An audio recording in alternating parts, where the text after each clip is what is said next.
Good evening, good morning, and good afternoon from every time zone around this whole great big world of ours and other worlds, wherever they're getting internet.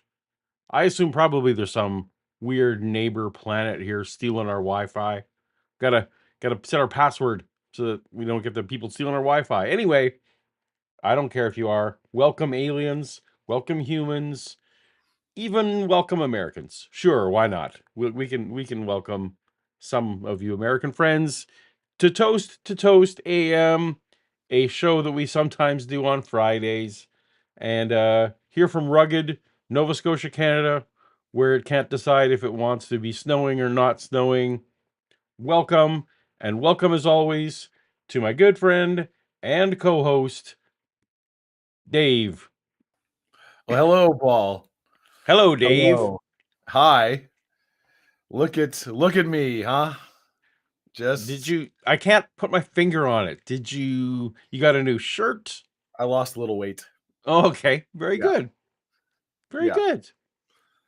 I uh I do not like it. I do not like this look.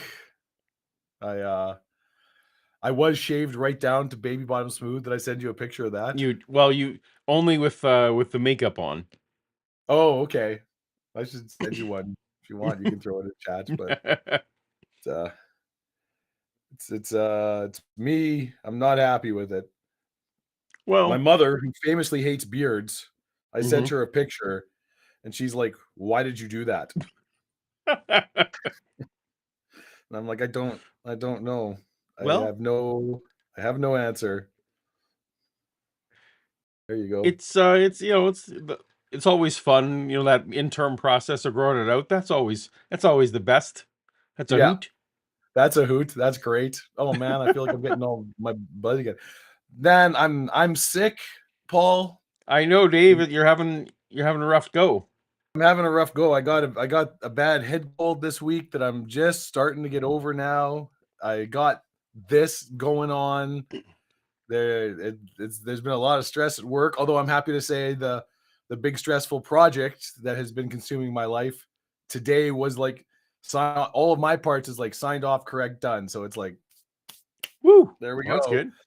There might be issues or problems or work, but it's not my issues or problems or work. So we can I was under safely the impression that this was your job.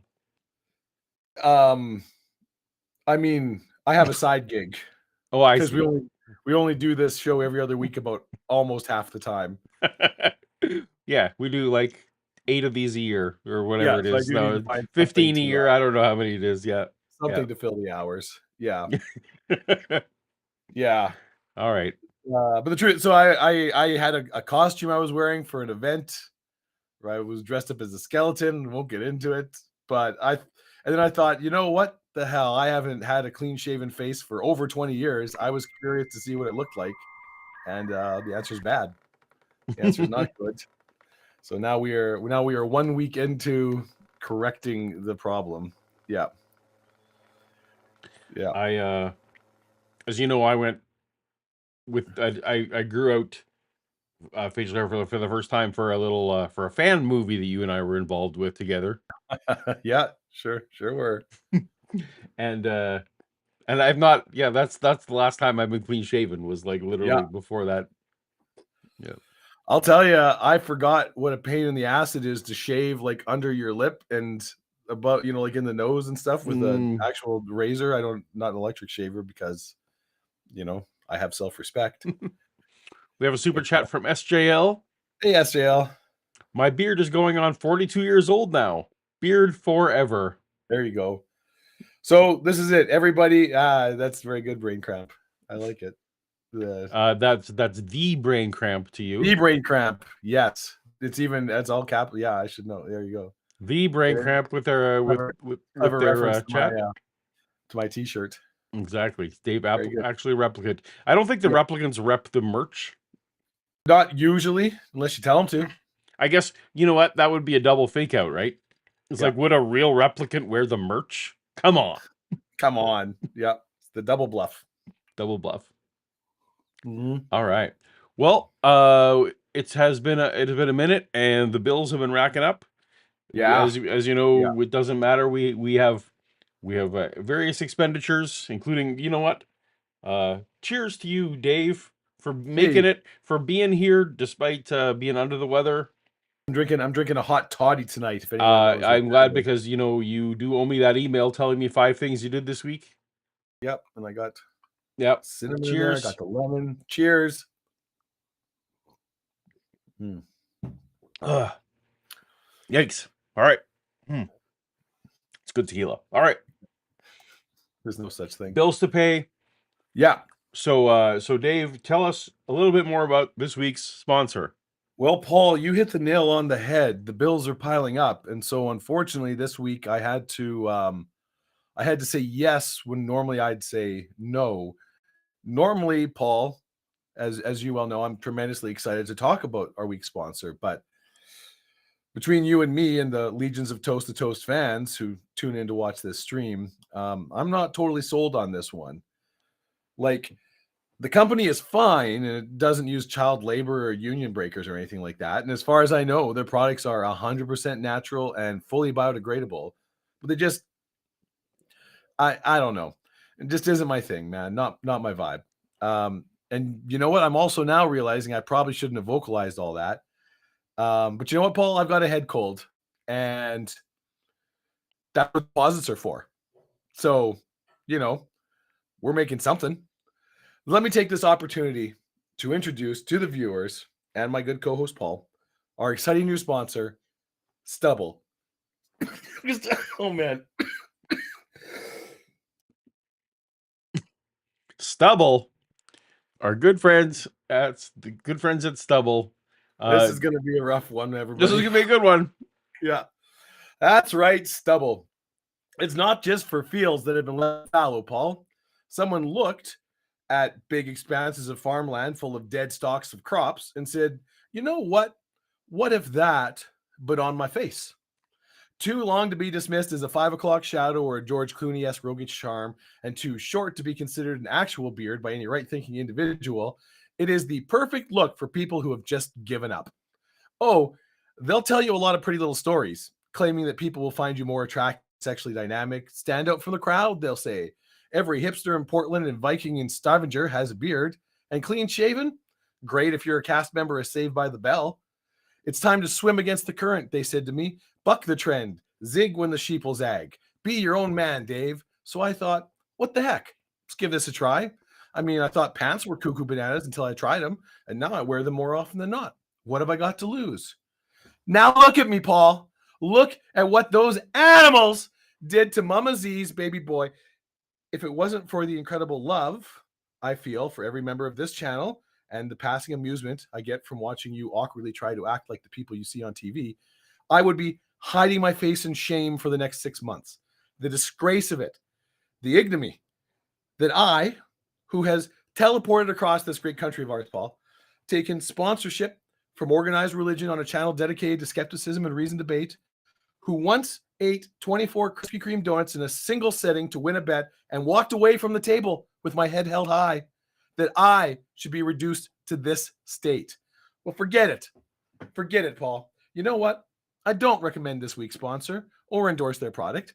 I think you should run, not walk, to get away from them as fast as you can. Of course, if you do choose to be your own person and give them a try, make sure you use the promo code Toast to Toast. That's TOST, the number 2, TOAST, when ordering uncomfortable half-inch long hair on your face or body. Anybody who does will receive, at absolutely no extra charge, a pure wool scarf or ski mask of their choice to keep their semi-naked face warm in the harsh winter months, which is actually a pretty incredible deal. So anyways, do what you want. I don't care. Stubble.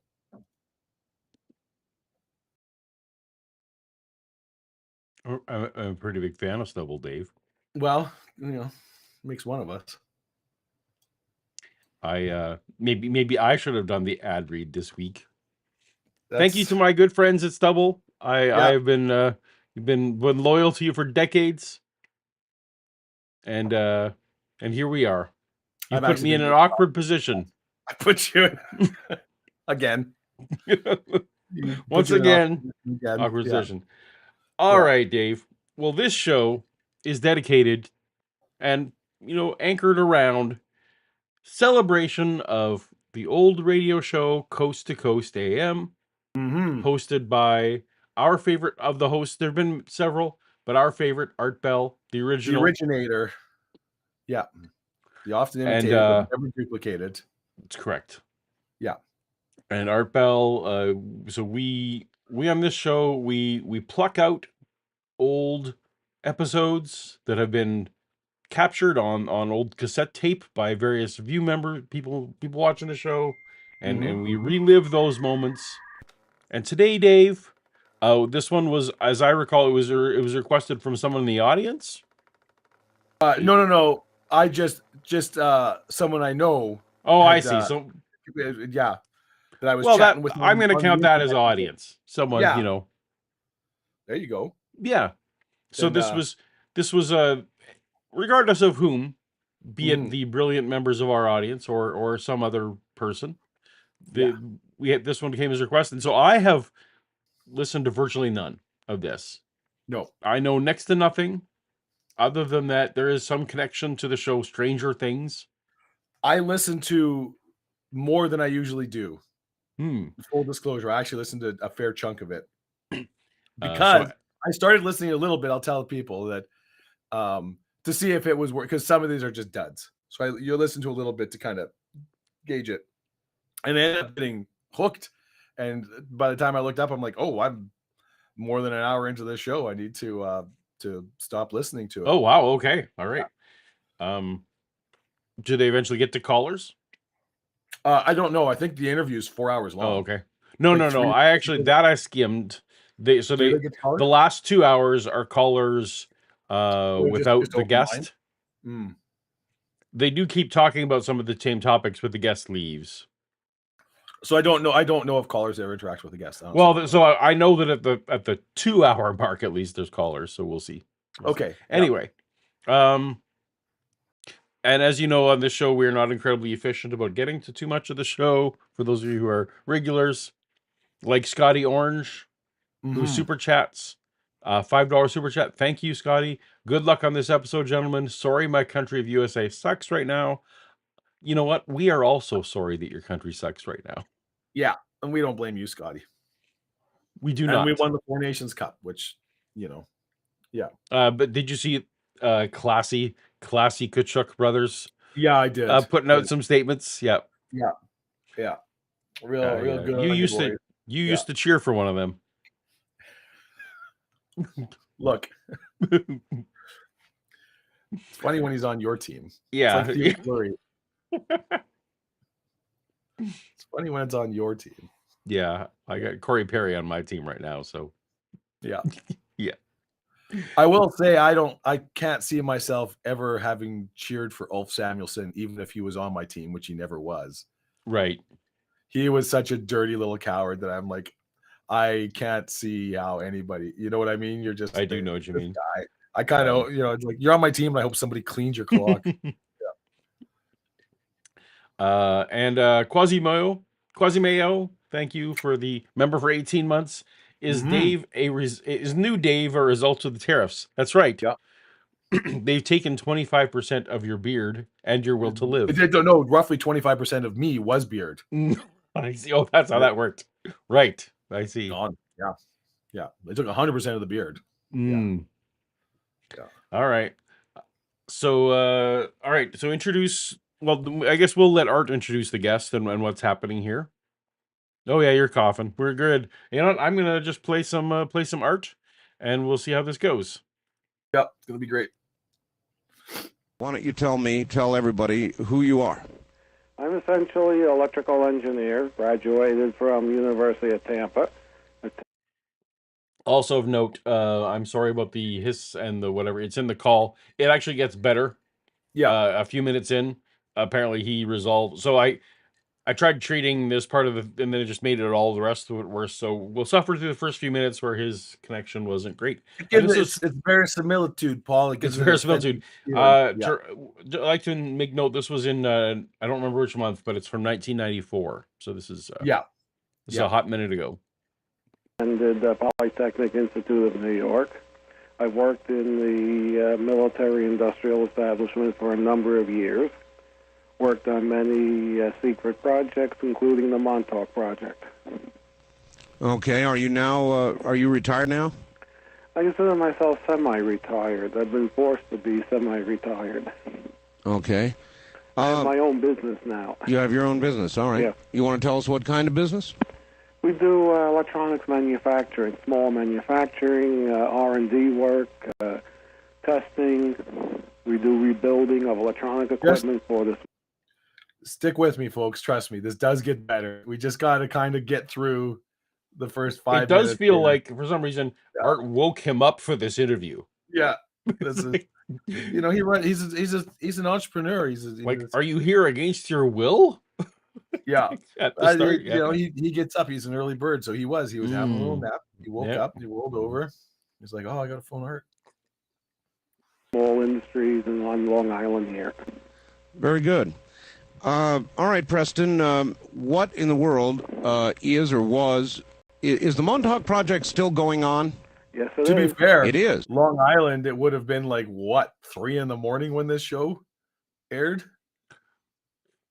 I think it was like 11 o'clock California time. So that depends, because they didn't always. I guess you're right, because this was hour one. A lot of times he would do, the guest wouldn't come on till hour 2 or 3, specifically because oh no, that would just make it later. Yeah. Oh, anyway, whatever. Yeah, maybe Long Island is yeah. I do look younger. Mm-hmm. When did it begin, and what can you tell us about it? Well, as far as we know, it traces back to about 1947 when they decided to restart the Philadelphia experiment to find out what actually went wrong and why the people on the boat were not able to take the field. As we've all heard before, the Philadelphia experiment is where they attempted to make a Navy ship, radar invisible. They got total invisibility and the thing disappeared. And they got sucked into a hole in hyperspace between 1943 and 1983. Excuse me. That I did not know, Dave. You didn't know that? I didn't know that. Why I didn't know specifically that I knew that it was for making the submarine invisible. I didn't know that we had definitively It proven wasn't a that it submarine. It was like a cruiser. Okay. I didn't. Destroyer. Oh, maybe that's why I didn't know that a cruiser just got stuck in time. Yeah. Okay. I feel like you haven't been So paying what attention. actually They had happened? a show about the Philadelphia experiment. I'm pretty sure. Yeah, Although the that's guy true. doing it was very boring. Yeah. They To watch this week, I've been busy trying to. I got to catch up my last couple Oscar shows. I got to still see The Brutalist. Because before the Oscars, that's always my goal to see see all. But after that, a French Connection this week, Dave. French Connection's on my to watch list. They did a redo of the French Connection. No, the old one. I want to watch the old French Connection with Gene Hackman. Yeah, yes, it's classic. I know because I like that movie. Yeah. Yeah. Just for some reason, Philadelphia Experiment made me think of French Connection, which I know there's no reason. There's no connection. No. I don't know, but nope. Gene Hackman on my mind, of course, because there is a movie about the Philadelphia experiment, but I don't think Gene Hackman. No, he's not, and but I have seen it, and it for some reason in my head it got me thinking about movies that I won't. I'm just itching to see French Connection again because of our the sad passing of Mr. Hackman this week. Yeah, it was sad. Yeah. There's a lot of R&D work. The project split into two. The engineering went to Los Alamos, we believe, and that's where they developed the stealth technology. That's on the third level of the stealth aircraft these days. The other part of the project, which was the human factors project, went to Brookhaven National Laboratories, which was the largest human factors research in the United States. All right, now my mind is just distracted, so I'm going to say this now, and we'll. So, Oscars are Sunday. Okay. One of my favorite times of the year because one of my jobs at the old movie factory that I worked at was was to get the movies that we made nominated for Oscars. Yes. No, that was a tall order because we were maybe not making Oscar-worthy movies. No, But it was still still part of my job was to petition Oscar voters. Give it- Anyway, give long it the old story college short, try. so the best documentary I saw this year, Dave, Yeah. was featured Gene Hackman, and it was called Super/Man. Okay. Yes. It is on the Crave here in Canada. I don't know what streaming service. I guess HBO Max probably in the Probably. US. I did hear about this movie. I have not seen it. Anyways, it features Gene Hackman, of course, because he interacted with Mr. Reeve in famously in some movies. Anyway, that movie not nominated for an Oscar, Dave. That's a crime. You feel it should Anyway. have been? It should have been. In fact, it has been winning many of the documentary versions of the Oscar of the award shows. It's won most of them, but for some reason, Super/Man didn't get nominated. It's not setting world ground, but Christopher Reeve is such an inspiring figure, and Gene Hackman played a bit of a role, of course, in making a lot of that possible. So now that's out of my system now. Now I'm going to focus solely on what's his face that we're talking to with Art. Mm-hmm. This is now about 1950, we believe. It joined what was known as the Phoenix Project, which was a very large, all-encompassing research project involving research into the human mind, the mind of man, starting back in World War I and World War II with propaganda, PA systems, leaflets dropping, this sort of thing. It evolved up through chemical research, drug research. After they spun their wheels a lot of time out of Brookhaven Labs, they got the stealth technology user-friendly. That means human being could take the field. I cannot go into what that's all about because I did sign security on that. They made you sign a paper. Mm-hmm. Well, when you get employment, anything that they have you sign, it would be illegal and jail time to talk about. You'd be convicted of espionage. That's right. See, on the Montauk Project, they use different methods of security, which we can get into a little later, where I never signed for it. So, am I supposed to know in advance what the Montauk Project is, or what's happening here? I imagine they do explain it, but I do think they kind of assume if you're listening to this show, you know what the Montauk Project is. So do you have a 60-second version of what we're supposed to know? I mean, the shortest answer, it's the lab from Stranger Things. Like Okay. that is 100% based on the Montauk Project. That was what got me excited about this, so that's great. Okay. Yeah, but it is about telekinesis, mind control, far viewing, like all these things is what it gets into. Like you said, it came out of, it's like, so propaganda, leaflets, attempts of sort of very overt mind control, changing your perception, your ideology, and then sort of evolved from that. Okay. So as it's getting into chemical things where it's like, okay, well, if you drug people can you suggest and change their patterns of thinking, their minds? Yeah. Gotcha. Okay. The Montauk Project, the original scripts, it's my understanding the original scripts for the Stranger Things series were called the Montauk Project. So that was what got me interested that way. All right. Fair enough. Yeah. Well, there will be some of it that you can talk about. Yeah, the Montauk Project I can talk of because that I never signed for. In fact, officially, I never existed on that project. Oh. Well, I mean, I never existed on the Montauk Project either. I don't know what. But see, this is where we're going to get into, Paul. Okay, all right. Well, or did you not just know? Oh, maybe I just was unaware. It's a very Men in Black neuralizer kind of. That's what he's talking about. Other security protections. Yeah, that's what he's. Yeah. I'm sure they got a lot of Mennonite kids involved in this. I'm sure that's very likely that I was Canadian Mennonite kids. Yeah. Let's back up a little bit. I'm sure that you've heard Al Bielek's description of the Philadelphia experiment. Yes, I have many times. Do you agree with or quarrel with it, or do you think it's accurate, or do you know of any inaccuracies or anything you'd like to correct about what he said about it? Well, essentially, what he's saying is very controversial. I believe there are many different tests of radar invisibility, total invisibility, that the government research did attempt in World War II, and he's reporting on one test.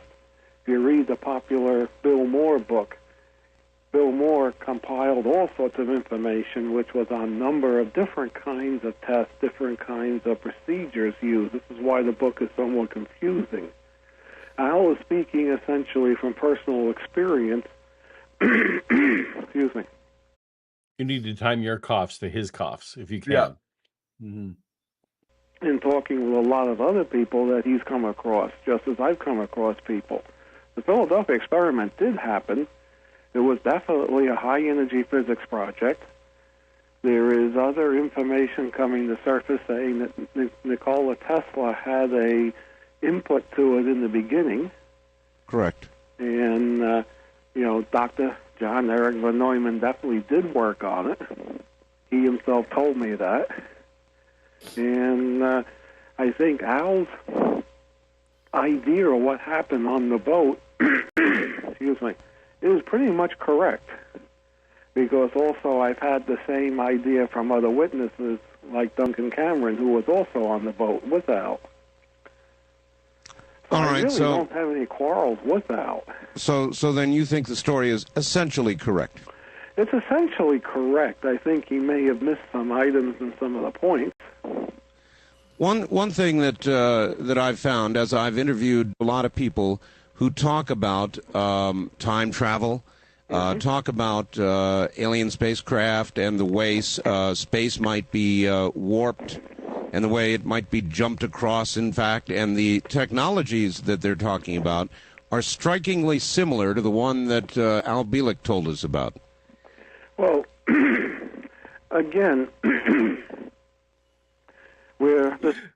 You're sick. The guest over there is sick. What a great listening experience for everyone here today. Yeah. Discussing here what happens when you pulse a magnetic field to extremely strong levels.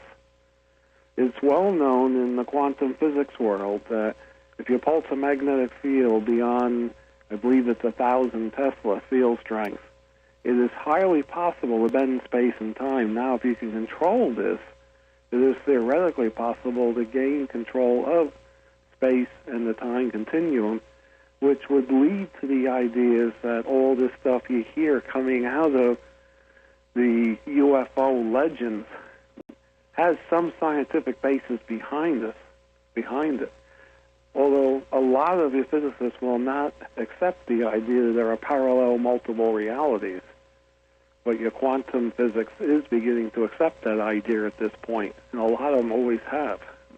What was the mission of the Montauk Project? What was what were they trying to accomplish? What was the central theme? Well, after the stealth technology was developed, it was suggested that this is the first time we have definite evidence that the mind of man is sensitive to electromagnetic fields. We have a super Yes, chat, Paul? Dave.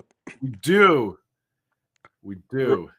Rosina Schwarzschild Radio Star Keller. That's a upgrade of names from previous episodes. Absolutely. That's classy. Absolutely. Schwarzschild Radio Star. Space and time are fake in Mel's Hole. Well, Isn't that an REM song? Yes, that's. Yeah. It's a lyric. It's an REM lyric kind of. It's title song. Are Very space good. and time fake in Mel's Hole, or is there just exist a space and time beyond space and time? That's where you get the real space and time, not the horse and pony show we see here and what we laughingly refer to as the universe. Yeah, if you believe what the media wants to call space and time. Yeah. Like sheeple. Yeah. But yeah. How do Thank you you, explain the Rosina. firmament then, Paul? You can't. You can't. Yeah. Yeah, explain it. Craig Tacey. This is uh, Craig. I don't. You're not a regular super chatter on the show, I don't think. So It doesn't ring a welcome. bell to me, but thank So you so much. welcome, Craig. Appreciate you Yeah. being here. Congrats on the nation's face-off champ. Appreciate my boy Connor. Mhm. And also, I gotta say, in all the I didn't catch it that night, but in all the replays, just watching Austin Matthews be completely ineffective on that play just Yep. made it extra delicious. Anyway, Yeah. I was Yeah. so sad to see USA lose, but you guys deserve it with how shitty the US has been to you lately. Also, this isn't Dave. That's an imposter. Love you guys. This is AI Dave. This is what Yeah. what an LLM would make when you type into the I don't know what the video models are, the Sora. I don't know what they've got. They got into the Adobe Firefly. You say, hey, uh, podcast co-host, and this is what you get. You get Yep. this when You you get type that. in, give me a Canadian podcast co-host. And it's yeah. Yeah, that's what this is. Then just rig it and you're off to the races. So that's what I've done. That's exactly what I've done. Yep. You're very lifelike. I mean, real skin doesn't look like this. This is yeah. And Rosina sends another super chat. Thank you, Rosina. Appreciate you so much. Who is Paul's new co-host? That's pretty good. This is Fancy Dave. Well, I don't know. I don't know if this is Dave. This is Baby Dave. This is somebody left a Cabbage Patch doll too close to the oven and it melted a little bit. What did I say to someone? Like, I look like if Mr. Clean dislocated his knee and had to go on disability for 8 months and gained 100 pounds eating Funyuns and watching reruns of The Price is Right. This is Mr. Clean letting himself go. That's what that. That's what this is. Yeah. Yeah. Is your house at least clean? No. Oh, well. No, not even kind of. Not even by my research this further and develop population control. We can weaponize this thing as to make the enemy surrender. And, I'm sure the possibilities are mind-boggling at this point. Congress said, no, we don't want this. This is mind control. This is too politically active. They were setting up to research literally mind control technology. All right, a few more super chats here, Dave. This is getting this is you're inspiring more. We maybe need to alter your appearance more often because it's inspiring more heated debate than coffee tables ever did. Yeah, there you go. We have AZ Cat. Yeah. Love the generic pod co-host, but where's Dave? Well, Dave's not here, man. Dave's not here, man. How often do you hear that on a regular basis? Not that often. Oh, okay, good. Not that often. It's I mean, that's what, 50 years old. That's true. That's an old reference for me. So yeah. Dave's not here, man. Dave's all right. Here, man. And Vishanti, member for 23 months. Nearly. Yeah. We'll see if we could. Fingers crossed. Maybe she'll remain a member for that 2-year mark. Not with we'll see. Like we'll see. This is garbage. This is Garbage Pail Kid Dave, not Cabbage Patch. Ouch. Wow. Ouch. Just, zing. You know what we should have had a poll. That's what we should have had. We can still do a poll. I can do a poll. What do you need? We can do the what do we got? Dave 2.0 or Dave Classic? Dave, right. You're like New Dave or Dave Classic? All right. Well, I'll work on that while we're. I don't know if I can do that from the chats that I've got available to me, but we'll see what's going on. We'll see what's going on. They went to the military and said, would you be interested in this kind of a weapon? Of course, this is every tactician's dream. So the military said, yes, we are, and they gave them the old Montauk Air Force Station, which is only about 40 miles away from Brookhaven Lake. I can't see what we'd use that for. That they can do this stuff in secrecy, and not be under the watchful eye of the congressional committees. Well, when you say mind control, what exactly were they able to do to a person? Well, they were able to essentially inject a thought into a person's mind, make him believe it's his own thought, and control what you're thinking, and therefore have some effect on what you're doing. What's going on here?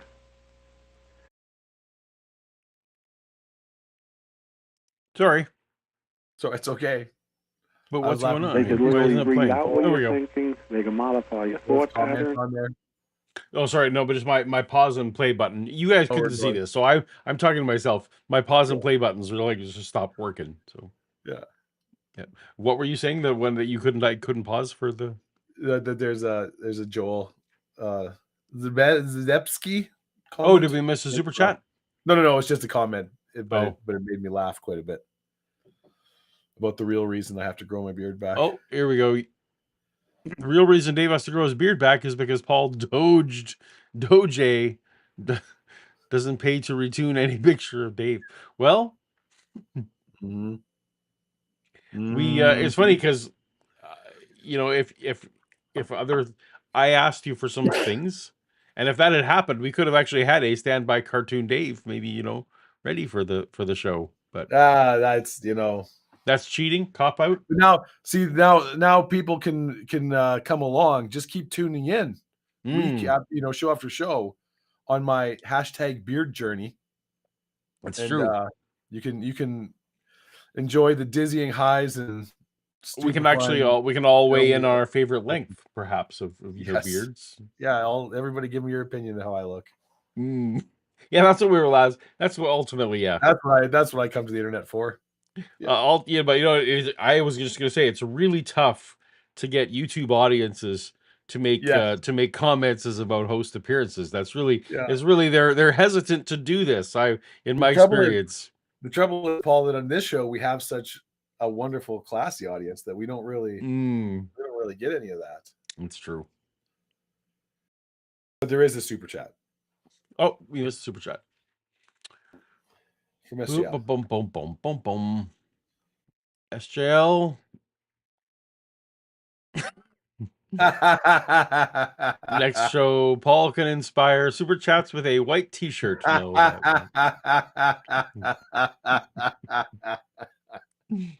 what amount, Paul?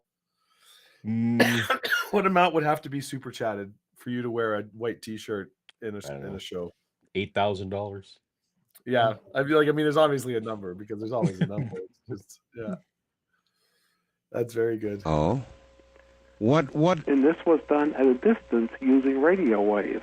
At a distance using radio waves. That's what this whole thing was about. Remember, it started by studying the effects of electromagnetics on human beings in the stealth technology.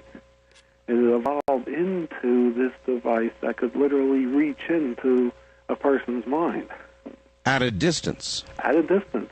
And up to about thousands of miles. We're not sure exactly how far it was.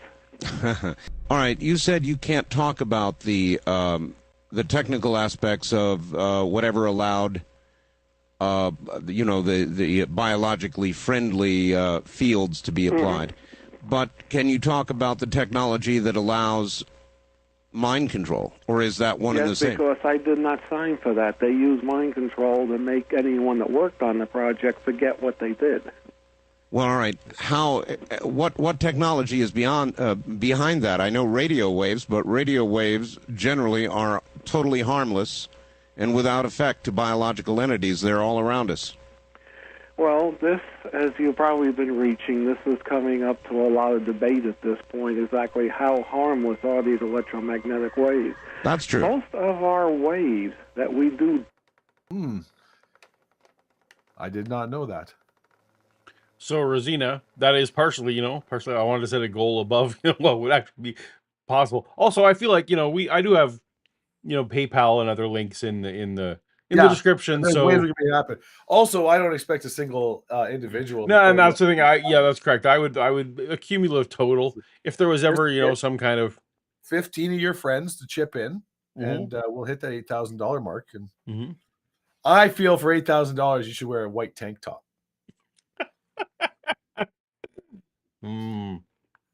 this would need to be a charity thing. It couldn't be just, go into our pockets. We'll find a charity. Mm. Shannon's got a bunch. She's a very charitable giving person. We'll line something up. It's gonna be great. Thank you, Rosina, for the super chat. Appreciate it. Thank you so much. Yeah, I have to go refill my drink, Paul. Okay, all right. I'm gonna keep listening to Art. Yeah, you just keep listening because I've already heard all this.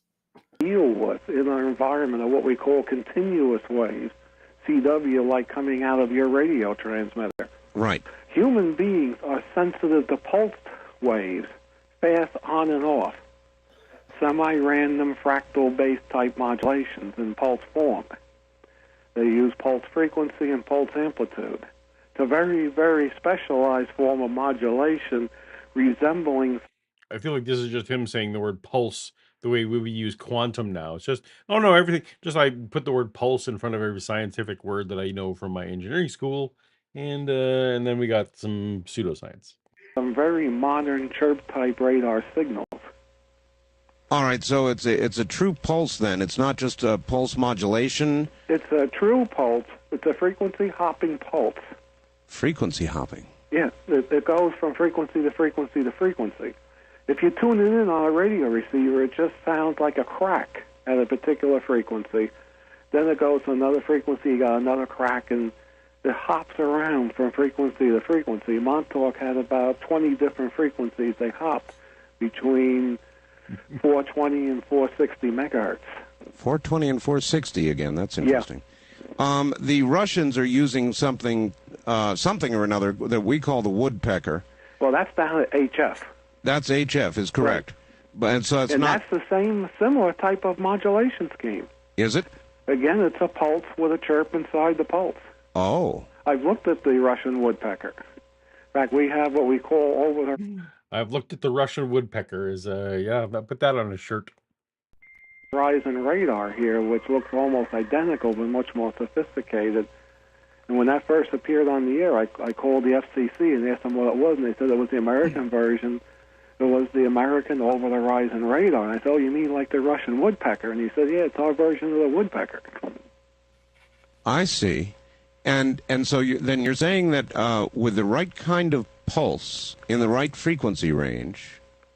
Not the frequency range, how you hop from frequency to frequency. See, remember, you're building essentially a hologram. Welcome back. Oh, it's so good to be here. We have a super chat here, Dave. Oh, my goodness. Poor Claire with a $5 super chat. Thank you so much, Poor Claire. The new guy doesn't have nearly as much joy and charisma as the old guy. He's kind of bumming me out. Paul should fire him and bring back the other guy.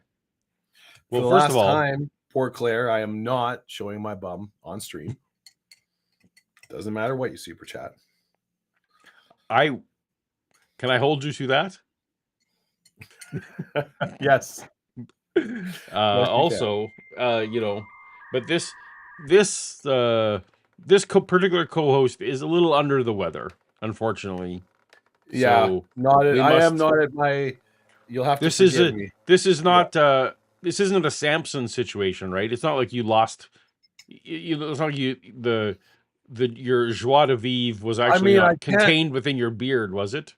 I cannot, in fact, say they are unrelated. Oh, okay.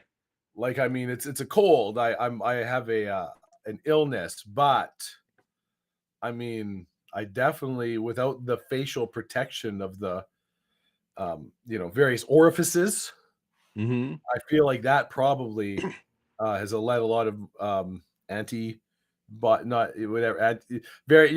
viral things. It's bacteriums and it was acting as some kind of like a filter. Yeah, I'm basically a blue whale. So gotcha. Okay. Well, my working hypothesis right now is that your joie de vivre was held in your beard. I mean, my mojo. Your mojo. Yeah. It's kind of a Samson situation. Yeah.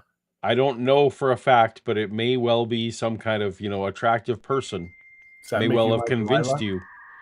Yeah, some kind of Delilah figure in your life convinced you You against harlot. against your better judgment Mm-hmm. to to remove your power, shall we say? Yeah, it was. I thought we weren't going to talk about that on stream. We don't even. We're not We're sponsored not. by Manscaped, Paul. I'm No, not gonna bring it up. All right, fair enough. We got super chats left. The right, brain and center. cramp. Welcome again, the brain cramp. The In Russia, wave modulation pulses you. Yes. You missed it, but they were while they were talking, they were using the word pulse like modern. Yeah, like the word, like it's quantum or something. It's just we're just gonna put the word pulse in front of everything. Pulse thing. Yeah, that'll explain it. Left-handed Jedi, I appreciate you, left-handed Jedi. You can't enjoy pulses unless you feel them in the original Klingon. Achtak Makbe. I would have thrown Montauk in there. Just even sounds Klingon. It does actually. Yeah. And Rosina, another super chat. Thank you, Rosina Keller. Dave gets a cold and his beard ran away. It's a fair. You got that. It's opposite. My beard ran away and I got a cold. I thought maybe it was a fair weather beard. No. The beard's thick and thin. I turned my back on the beard. You turned the back on the beard. Well, I have to own up to who I am as a person. I'm not who I thought I was as a person, Paul, and I'm going to have to live with. Perhaps there'll be some couples counseling will be all needed. I can do moving forward is try to get back. I'm sorry if anybody felt hurt by what I did to my beard. Well, your beard felt hurt. Yeah, you're gonna need couples counseling. You and the beard. Beard's gone, Paul. Beard's moved on. It's gone. Well, don't make the same mistake with the next beard. Is all I can say. Next beard. Yeah. Holographic type. Although Dave, we're 22%. Pink Floyd album. 22% of the new 22%, like the new Dave, prefer the new Dave. So that seems so it's the classic. No, your classic Dave is with beard. Yeah. And so that I'd say if 3 at this point, like new Dave, it's an overwhelming majority. I'm just saying you're not without the new Dave is not without fans. That's all I'm saying. Well, send me some Tinder profiles and we'll see. We'll see how it goes. Information packet out of delta frequency information and delta amplitude information and delta phase. Of course, phase and frequency is the same. What does he think delta means? Delta in science is just the change, right? It's just in physics, yes. I feel like in radio, like EM field, like it actually, maybe I'm wrong. Are you telling me that radio is not physics? That it specifically refers to something, delta waves. Okay, well, let me know in the chat if I'm wrong, but I think delta in this case just means the difference between the change. It could, yeah. Yeah. Remember, you're dealing here with very fast deltas. You have to integrate this into essentially a random ordered white noise pattern. Delta waves are high amplitude neural oscillations with a frequency between 0.5 and 4 hertz. Okay, so all right. And they tie into brain waves. Well, there you go. Brain waves aren't real. That's not what Wikipedia just told me. Brain waves, no. Fine. If they're not real, how can you get one? Checkmate. All right. Let's assume then that all of the... That was good. Yeah, there's a dating joke in there somewhere, but... There's an Air and Space Museum. Which is going to begin to get above some of their heads and perhaps mine as well. All of this would affect a biological entity. It's a very unique type of radio signal. The next question is, how would you make it specific to any particular biological entity? Particularly that is very interesting itself. See, at the Montauk Project, we use what we call a witness or a signature. A signature is a group of frequencies, a electromagnetic frequency transform, which represents a particular human being like a set of fingerprints. You would proceed a holographic thought with the signature, transmit the thought, and then, follow it with the signature. That signature would identify it as... Oh dear, what's going on over there? All right. So my earbud, Yeah. can you hear me? It literally fell in my rum. And it's made a big mess. Yeah. Let me just hit play, and I'm going to, this will be, I'll be 1 minute. Try to explain how this works. A person's particular thought. All you would have to do is identify the person's signature, and as the signal is being generated, it would be transmitted with that signature. Montauk essentially was what we like to call a mind amplifier. So, yes, okay, I'm beginning to get it. So an individual then is required as part of in effect, the transmitted portion. Yeah, the overall signal that was being transmitted was generated... Oh, losing you, Paul? ...by a human being at Montauk. They Now had a into the group of Stranger Things sensors part that of it. picked up his holographic thought pattern, processed it through a very large computer system, and then put it into a modified radar transmitter. And that's where I came into the picture. I was the one that was in charge of modifying the radar transmitter.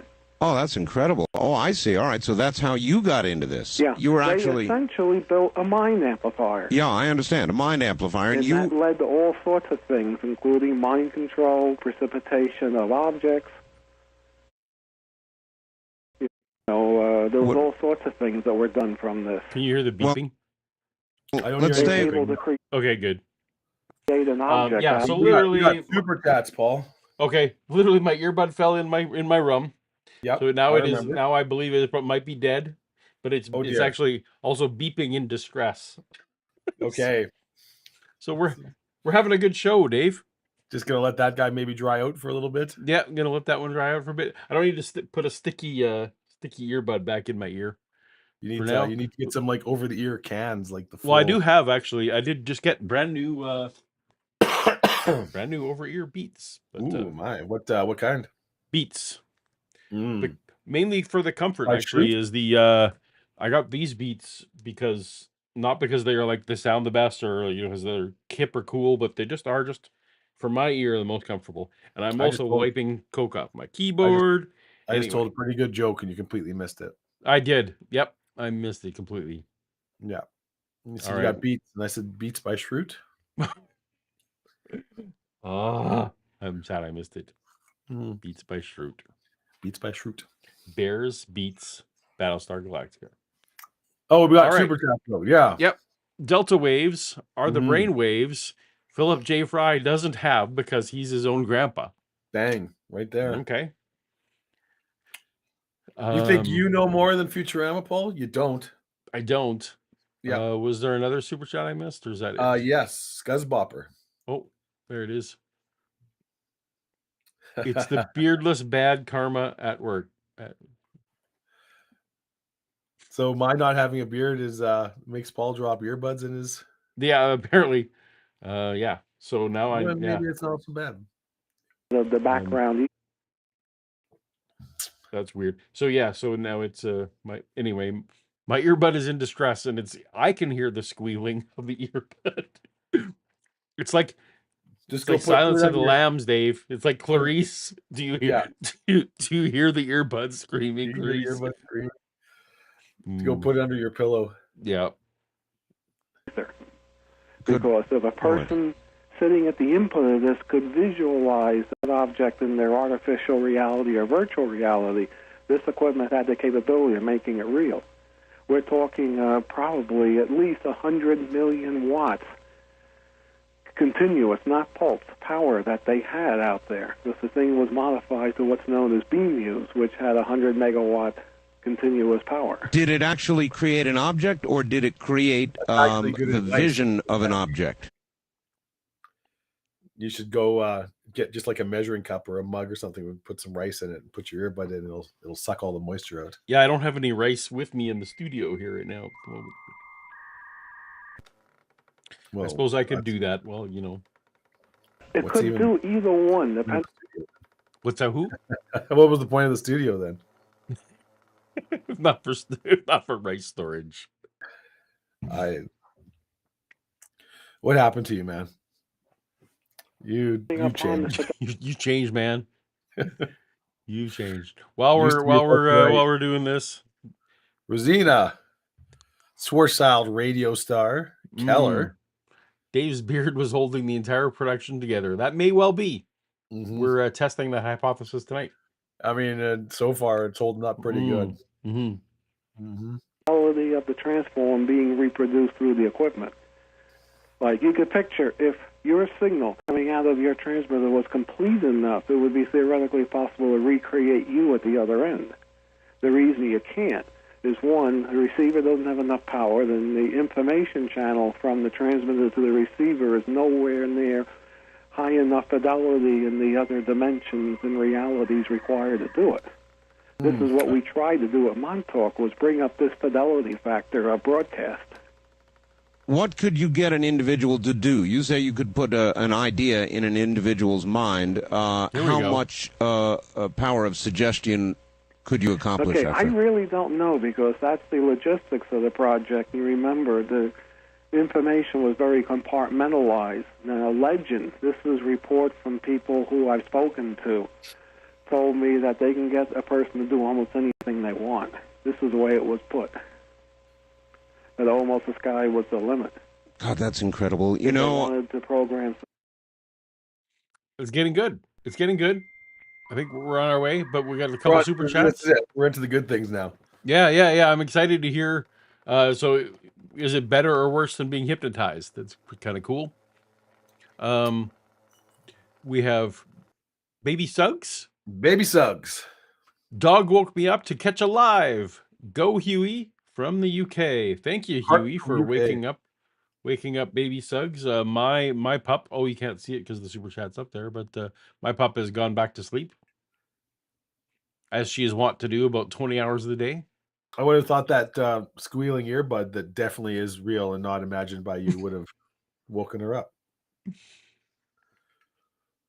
And Scotty Orange, was it a time travel beardicide, ghost beard? Beardricide goes. I wish I had a ghost beard. Be a million times cooler than this catastrophe. You're a handsome man. Somebody to be an assassin. Preston, is time travel possible? Well, the thing you have to keep in mind is if you go into pure metaphysics, the non-physical mind is a ripple or a transform or a form on the space-time continuum. If you're going to get your way into the non-physical mind, you got to generate a time wave, which is like a warping or a repetitive bending of the time function. Now, if you could get into this, you have the remnants of a time machine. Now, I know when things were being created out of real time, what I mean is when the concentration would be at 3 o'clock in the afternoon and the object would appear early or after that time, they got very excited, shut the project down for a couple of months, and sent us all back to school to learn about time. I know they were interested in time manipulation, but of course, who wouldn't be? Yes. Now, being that we're compartmentalized, I have no personal knowledge of how successful the time portal per se was. Again, people who had worked with the time portal tell us that it was stable and that it was usable. Welcome to the stream. We have Mike Quaid and Olivia chiming in. Welcome. We're in some kind of nether dimension at this point. Dave's beard is gone. I lost an earbud to rum. So To you know. Yep. Yeah. We're listening to someone who when asked if time travel is possible doesn't say yes or no. Yeah. Just He tenable. He Boss, speaks for 90 minutes and basically says, "Not my department." Yeah. Yep. Meaning you could travel in time, Yeah. meaning physically travel to another time. Okay, now the newer quantum theories, even those theories appearing in Scientific American, are saying that there are multiple realities where time is different, and because of the multiple realities, all time does coexist. And it's possible to move from point A to point B in time. And they're I saying assume either it's it's possible possible to string theory, but I don't know.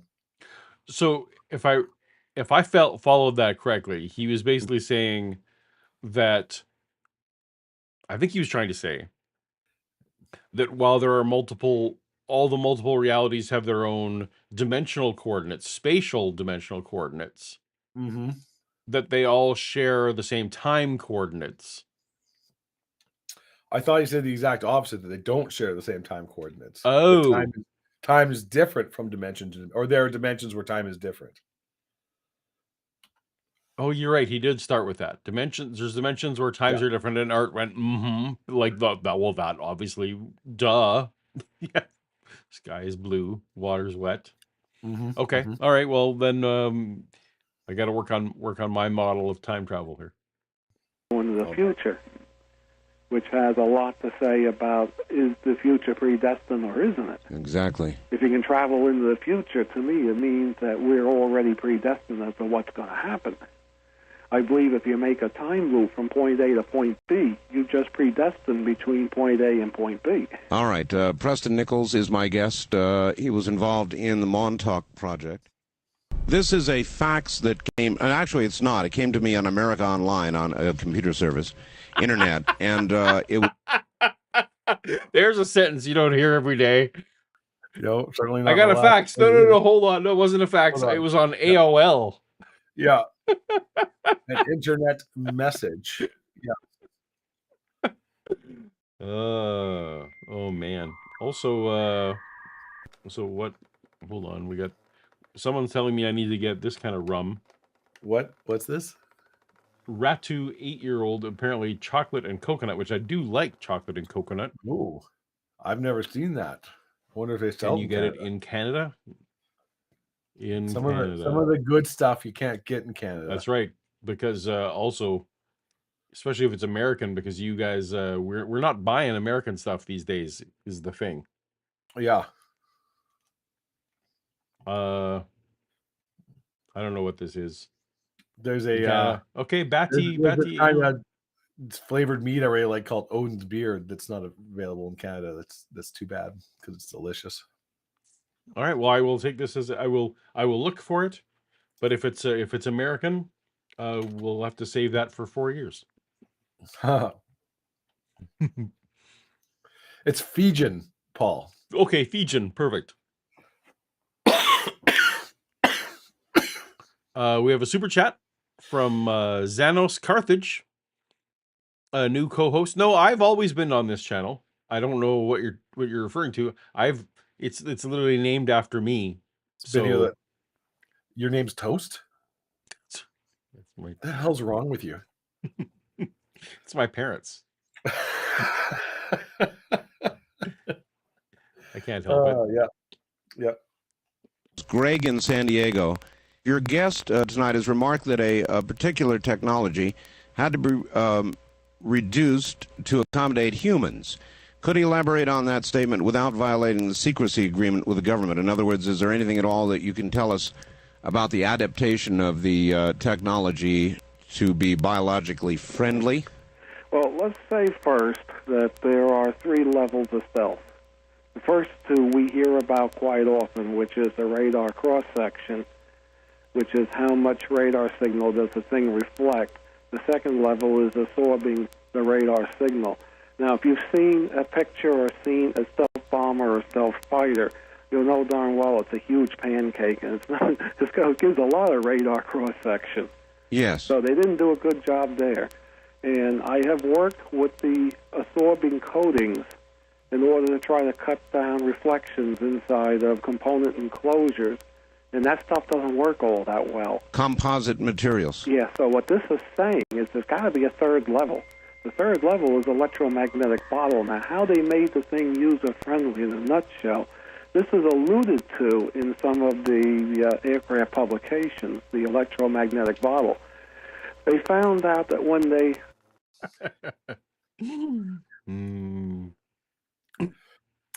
See, I would have said Dave's beard gone astray to rhyme with it. But Paul, I think you should do this in... I think you should be singing this one. I could barely talk. Dave's beard gone astray, Paul's ear blown away. What else do I have to say? There needs to be a few more of them, but I understand it'd be expensive super chat. Because it would be it's towards the end of the verse. It'd be like, Dave's beard gone away, Paul. I can't say. What else do I have? Yeah, that's right. You need to do the last two. Yeah. We didn't start dumpster fire. It's always been toasting since the world's been coasting. There you go. Well done, Stephen. Yeah. Appreciate your super chat. It's pretty good. That was pretty good. I'm sorry I'm sorry that we are not the effective, the optimum delivery for your lovely theme. I feel extra grateful to our wonderful audience because they've really picked up the slack for you and me tonight, and they're throwing out a lot of gold. Like, you know what? While we're paused here, I feel like we were getting some clickies there. So we were getting some clickies. That's a very good whiskey, Timothy Harmon. I'm a big fan of 40 Creek, especially the 40 Creek Copper Pot, but all 40 Creek is good. All right, back to one of these weeks. I'm going to figure out what's going on with that. I mean, what do you mean when you cut them off from normal human clocks? Well, the Earth has a clock. It's commonly called the Schumann resonance, discovered by W.O. Schumann, which every time lightning strikes in the cavity between the upper atmosphere, the ionosphere, and the Earth, this cavity rings. The frequency is around 8 hertz. It slows between 7 hertz and 9 hertz, typically, depending upon the time of day. That's very low. Yeah, very low. And this is sort of what clocks are about. Clock means what this man thinks clock means. Bell? Sir, yeah. I don't know. This is what I know about lightning. It doesn't really strike at a regular. I've seen that before. I love this one. Yeah, you might have sent it to me actually. Maybe Futurama, Max Payne, Red Faction, Blood Rain, Crazy Taxi, Hurdy Gurdy, Mr. Mosquito, Tekken 3, Reese John, Simpsons, and Hit and Run. Yeah, anyway. Yeah, Madagascar Mercenary, Zapper Maxima. We didn't start the fire. Zapper Maxima. You got to commit, Paul. Got to commit to the bit. Yeah. Biological functions. Also, this changing of this frequency from night to day is what causes us to wake up, go to sleep. It causes a lymphatic flush of the system. Mm-hmm.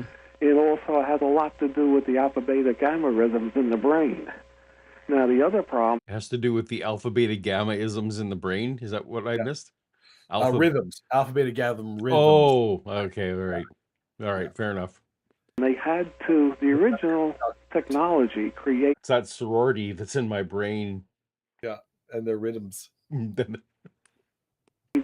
a solid field. They had to somehow focus this field into a shell so that the people were not getting irradiated by this large field. I'm not talking atomic radiation, but essentially electromagnetic radiation. There is a difference. Yes. But either one can be just as dangerous, especially when you're using pulse magnetic fields like they were using to bend space.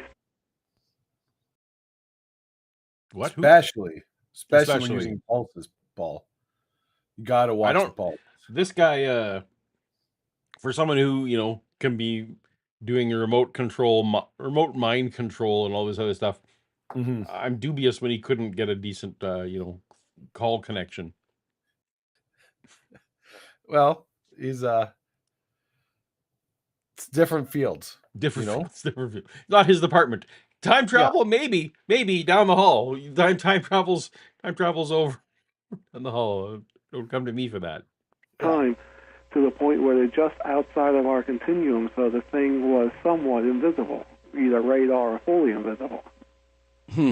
So you could get different levels of stealth depending on how... Yes, you can. Huh. they go from either 0 being in our reality or 90 degrees out being in the imaginary reality. At that point, the object is gone. That's called the upside down. So, I mean, he kind of is. Yeah. Mhm. He's talking about phasing, Paul. It's the upside down. It's upside down. Yep. What are they doing at Montauk now? Well, present day, it is a state park.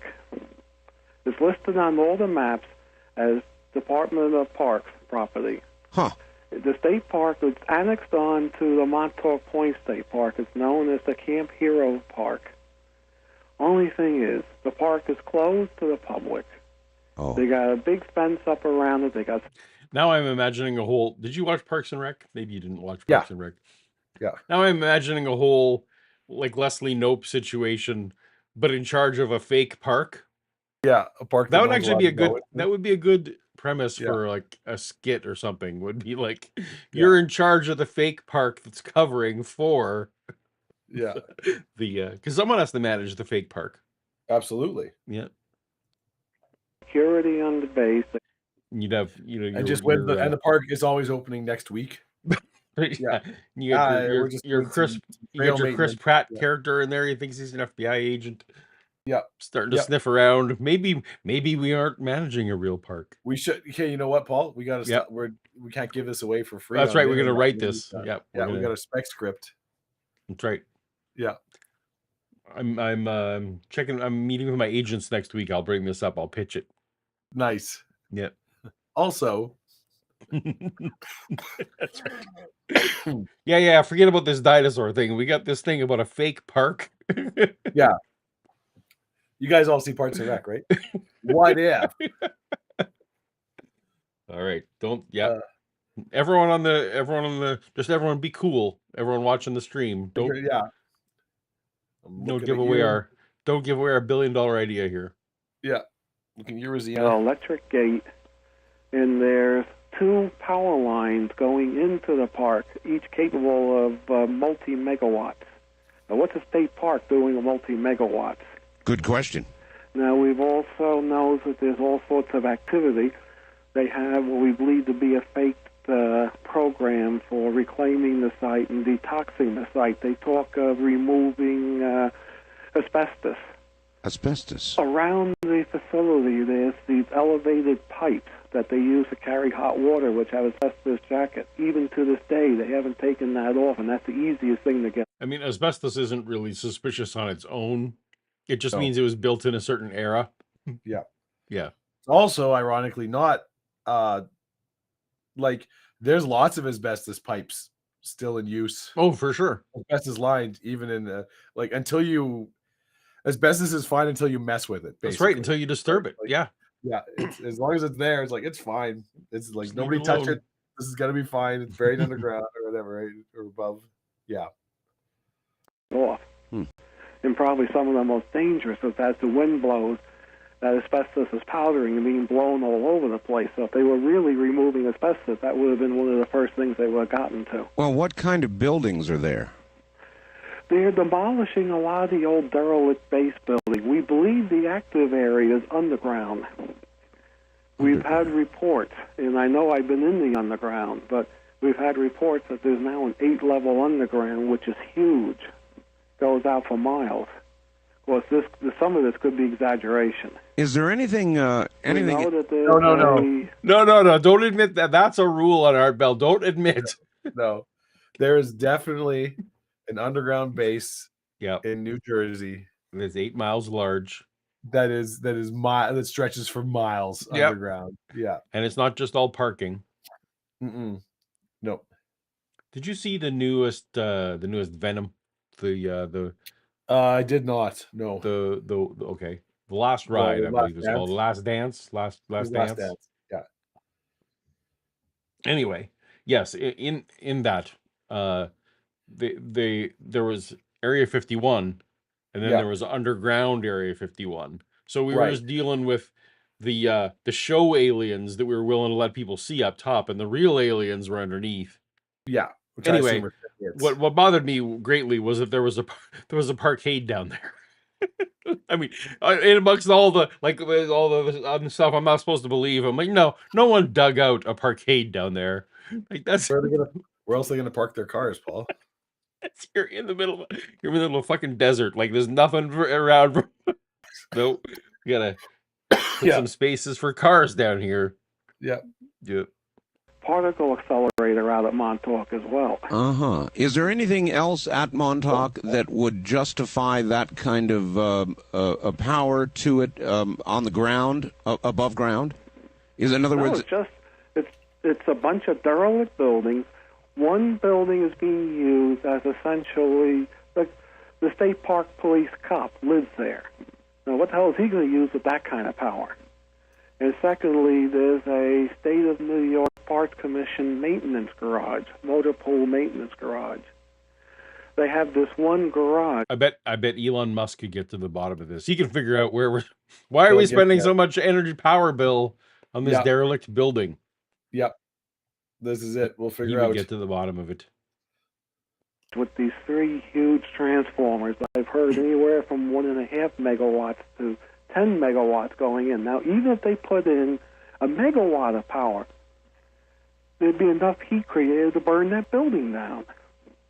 So, what are they doing with this power going in that building? I say it's going underground. Well, wouldn't it be... Now, also... Well, wait a minute. Wouldn't it be possible, Preston, to literally follow the power lines and find out if and where they go underground? Well, the one power line goes underground at the place where the maintenance garage is. Oh. The second power line goes right to the white building where the cop lives. Oh. And we believe it goes underground from those buildings. Now, what I was also going to mention is there are some cement buildings on top of what we call Radar Hill, where the radar tower is. All right. Okay, so what we've got here's the evidence, Art. Yep. There's a parkade, and power goes to the parkade. Yeah. And then there's a place where a police officer lives, a little white building where the police officer lives. Yeah. He also has power. Okay. Yeah. So based on that, obviously, there's it goes underground. What? Yes, Dave? I bet you money. I bet you good money. That police officer in the little white house, even though he's not supposed to, I bet he's using a hot plate. I thought you were going to say mining crypto. No, this is 1994, Paul. He's running 150 80s out there, and he's mining. Yeah. He's mining crypto. That's what he's doing. Mining crypto. That's probably it. He's got to grow up. But that's funny. Actually, your hot plate thing is pretty funny. I remember in the dorms of the Bible college I went to, which you're somewhat familiar with. Yeah, they definitely were. They had the breakers set so small. But that's a pretty universal unauthorized hot plate. Yeah, no, not on my watch. A lot of dorms that was a hot plates of the devil. Get the hair trigger. Yeah. I brought in, because I'm 7 million years old. I brought in a old Mac Plus, I believe it was. Okay. Into there, and and that was like you're drawing a lot of power. So it's a little computer. Yeah. Most people, most people in my dorm had no computer. I was one of the few that. Yeah. Which is physically part of the underground, and if you put your ears up against the cement walls, you'll hear like machinery running. There are pipes that stick up out of the ground, and I've dropped a microphone down, and you'll hear the whine of a turtle. I didn't drop a microphone, but I dropped my earbud down a thing. Is that similar? Not at all. Also, I'm not. Look, I've got questions about how secure this site is. It seems like you've spent a lot of time listening to pipes, and no one stopped you. Putting microphones down pipes in this. We're doing our secret mind control, time travel, matter materialization experiment. Yeah. Just lowering your microphone down. What you doing? Yeah. Nothing. And It's you for a know, pod. you know how he got away with it, Paul? How's that, Dave? The little cop who's supposed to be watching was making a grilled cheese. That's right. He was Mhm. busy Mhm. stirring up, putting his cheese powder on his macaroni. Yep. Just oh, this is coming up real nice. And it's 94. If it was still the good craft dinner he was That's right. making. That's right. It was Good the mac and cheese. That's right. Before we called it KD. Yeah. Scotty Orange, thank you so much for the super chat. Mr. DNA avoids real work by time traveling dinosaurs. Mm. And the grinding of some sort of fan. That's also sounds like a log line for a show. Yes. Yeah. Yes. Not Now, a whole for show, but an derelict, episode. Station, what is the machinery that we hear running? What do you I'm think? not the only one that hears this. A lot of people have reported this. I understand. What do you think they are doing there? Dryers. Some sort of something going into the electromagnetics of the planet itself. It's been suggested that the planet is tilting, and that's what they're trying, tilting on the axis, and that's what they're trying to prevent. I hate to break it to you, but the planet is indeed tilted on its axis. Yeah.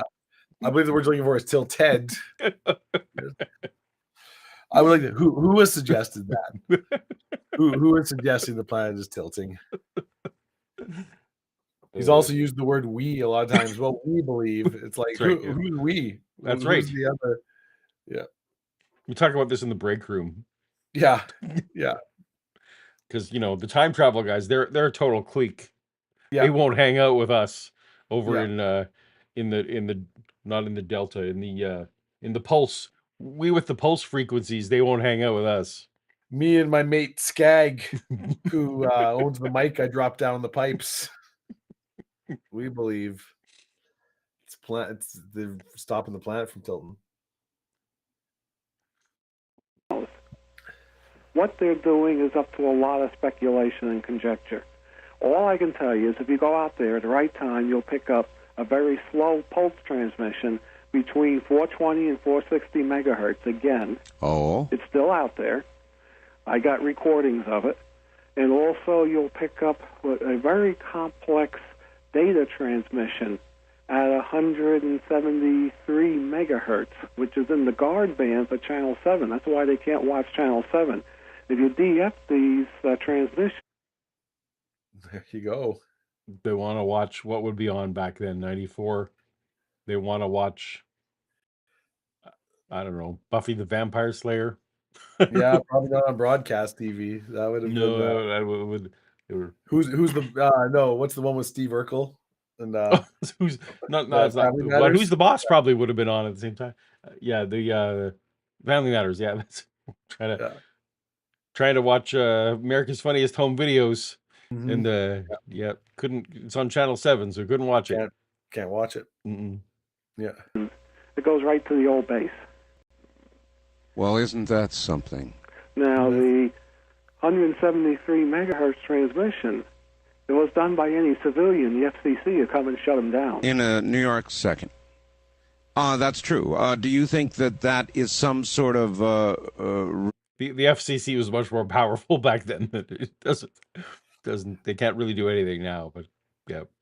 Remote control, perhaps? I don't think a lot of people are trying to broadcast pirate radio anymore because anybody can just do this, what we're doing. We don't need to. Well, not at the same time as us, though.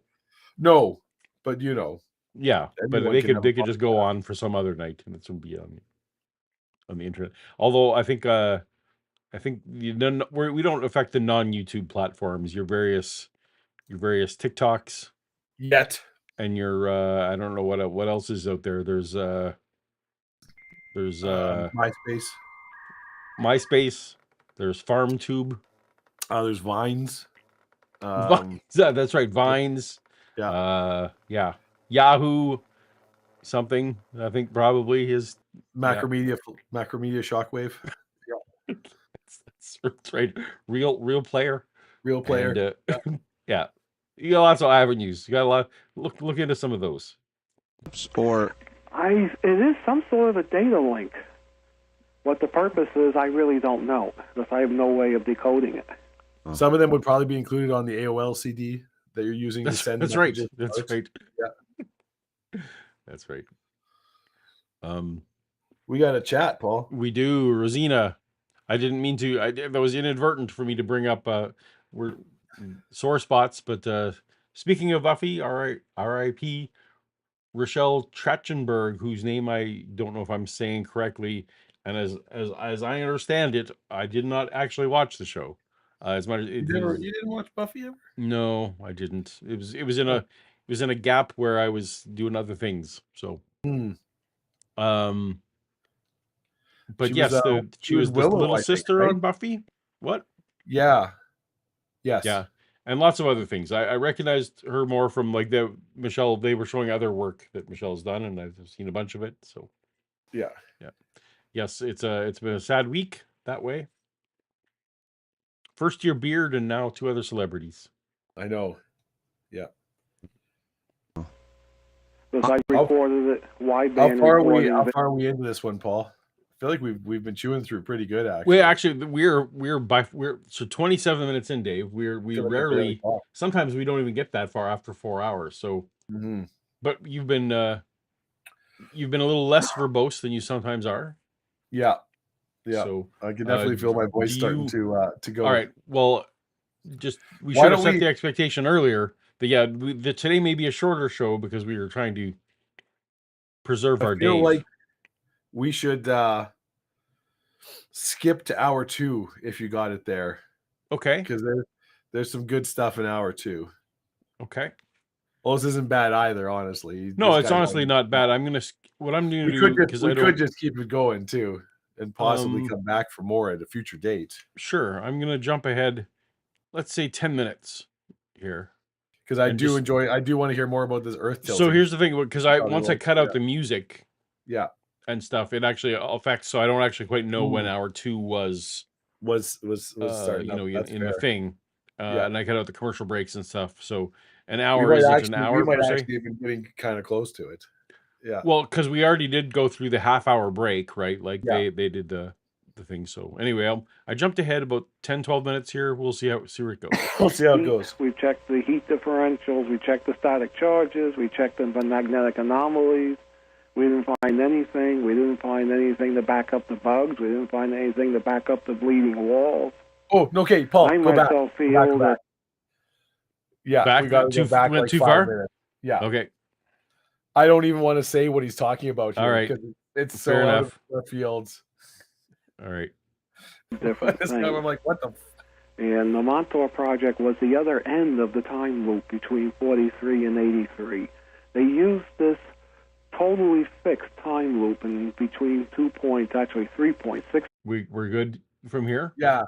So here he's talking about how the Philadelphia experiment, the ship that jumped ahead in time, it was actually because of the Montauk experiment, and it created this sort of time bridge between the two. Even though before he was like, I don't know if time travel works. They didn't say. Now he's elucidating in great detail about it. Yeah. Olivia, thank you so much for the member chat. Also, Gene Hackman. Yes, we did discuss Gene Hackman a little bit at the start of the show before you arrived, but we absolutely do. Obviously, great respects to Gene Hackman and his family as well. That was who I was alluding to. 53 as well. They used this time loop as like a master loop to anchor open-ended loops. That means there's equipment only on one end. Wherever somebody like Duncan Cameron could picture the time vortex going, if the fidelity was good enough, it would go there. But you'd have to have an anchor to hold it all stable, and that's what they use 43, 63, 83 for. What made Montauk the other end of it? In other words, what focused on Montauk as the other end, or how did that? Well, in metaphysics, we have what we call a witness. What this is, you take a photograph of a person. That photograph carries their signature, aura, whatever you want to call it. That's a witness. We made sure that we had a witness from Montauk to the Eldridge by having some of the equipment on the Eldridge physically part of the Montauk system. We had people present that were on both projects. And then they use the Earth biorhythm cycle as the final witness effect and guarantee the lockup of the two projects through space and time. And there's rumors that this may have even ripped open hyperspace enough to allow all the UFOs that have come in recently since 47. That's where Wow. that's where the rumors. There's rumors, Paul. That's where there's rumors about it. So, but what's funny to me is it's not that there's rumors of UFOs.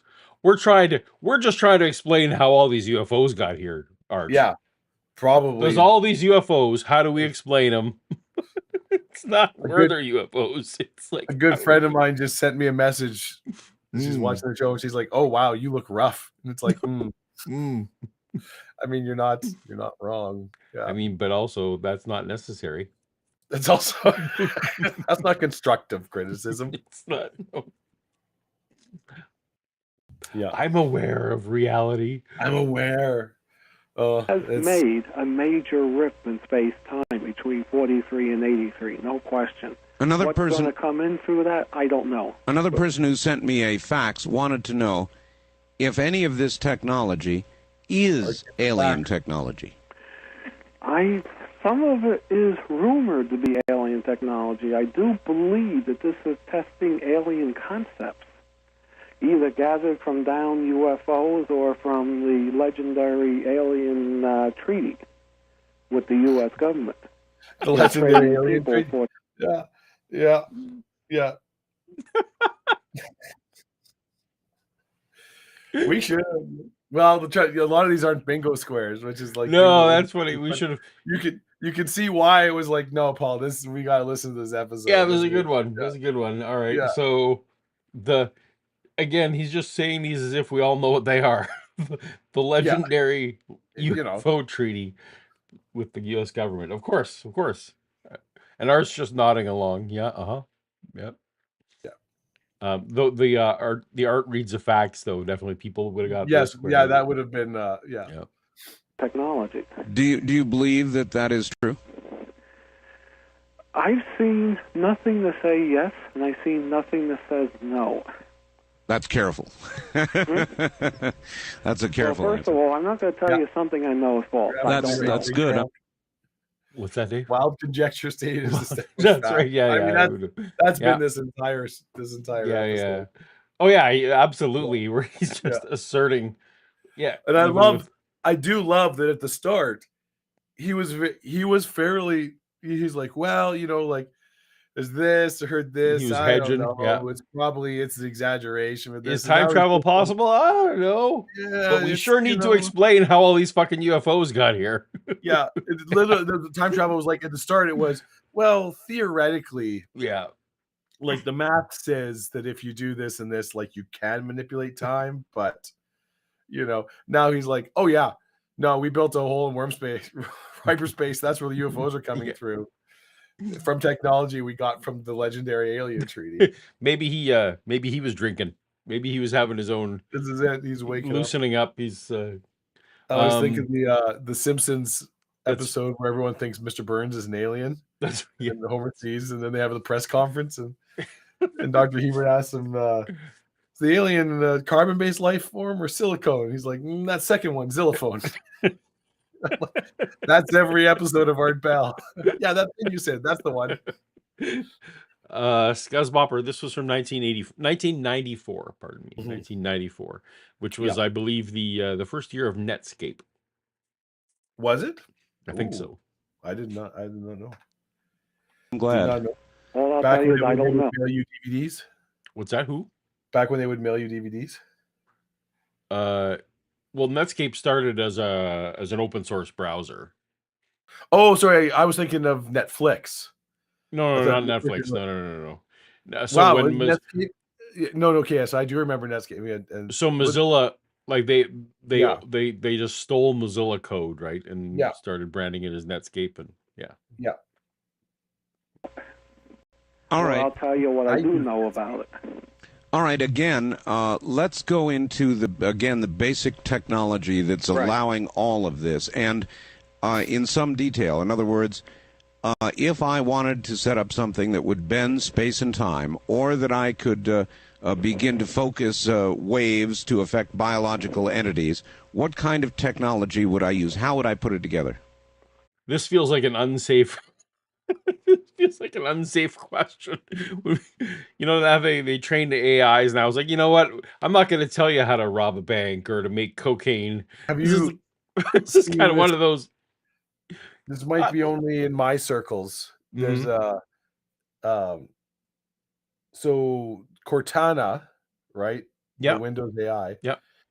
If you phrase the question the right way, it will tell you how to install, like, it's like, Cortana, write me a script that will let me authenticate Windows 11 without paying for it. I Oh think is the wow. prompt or something. People, Okay. and it's like, and it gives you like step by step. It's like, well, this is what you do, and you put these commands, and you open up this text file in your Yeah. Windows, and you go into this in your registry, and it tells you, it's like, and it's legit. Like, it's, yeah, no, they've probably patched it by now, but it's it's very funny that the Microsoft thing was like, if you phrase the question right, it's like, hey, how do I use your product without paying for it? It's like, well, It's amazing. I love it. yeah, yeah. Um, If you Google it, you can see lots yeah. of yeah. I guess yeah, you're losing the thread. This was literally asking, let's suppose I want to manipulate someone remotely. How would I Yeah. do, how How would would I I go do about doing that? that? Yeah, it In feels theory. in theory. Yeah. Um Yeah. so Nate, actually, so Netflix with the old DVD mailing Yeah. service, if you ever let your queue, if you ever didn't have anything in your queue, they Yeah. would just send you random DVDs Yeah. based on, there was no algorithm, but I think it was just like wherever guy worked there was like, I'm going to throw this in an envelope and see if you see if you like it. So that's why you didn't want to ever let your queue become empty, Yeah. because then you just be getting, oh, like, oh, uh episode 9 of season 6 of My Little Pony. Great. It's like, Unless you wanted to just roll the dice and see yeah, what you get. maybe, but yeah. Yeah. Yeah. No, that was my, that only happened to me a couple times for me to keep my, make sure my queue was fully full. Because they would send you what, 5 at a time? Depending on how much you paid. So normal Okay. was 3 at a time.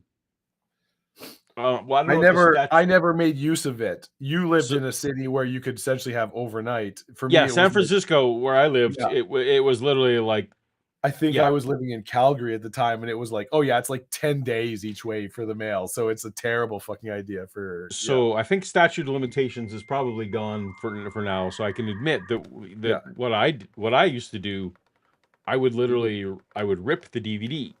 didn't handbrake them, did you, Paul? No, that wasn't, didn't even exist yet. Oh, well, good. Then it's fine then.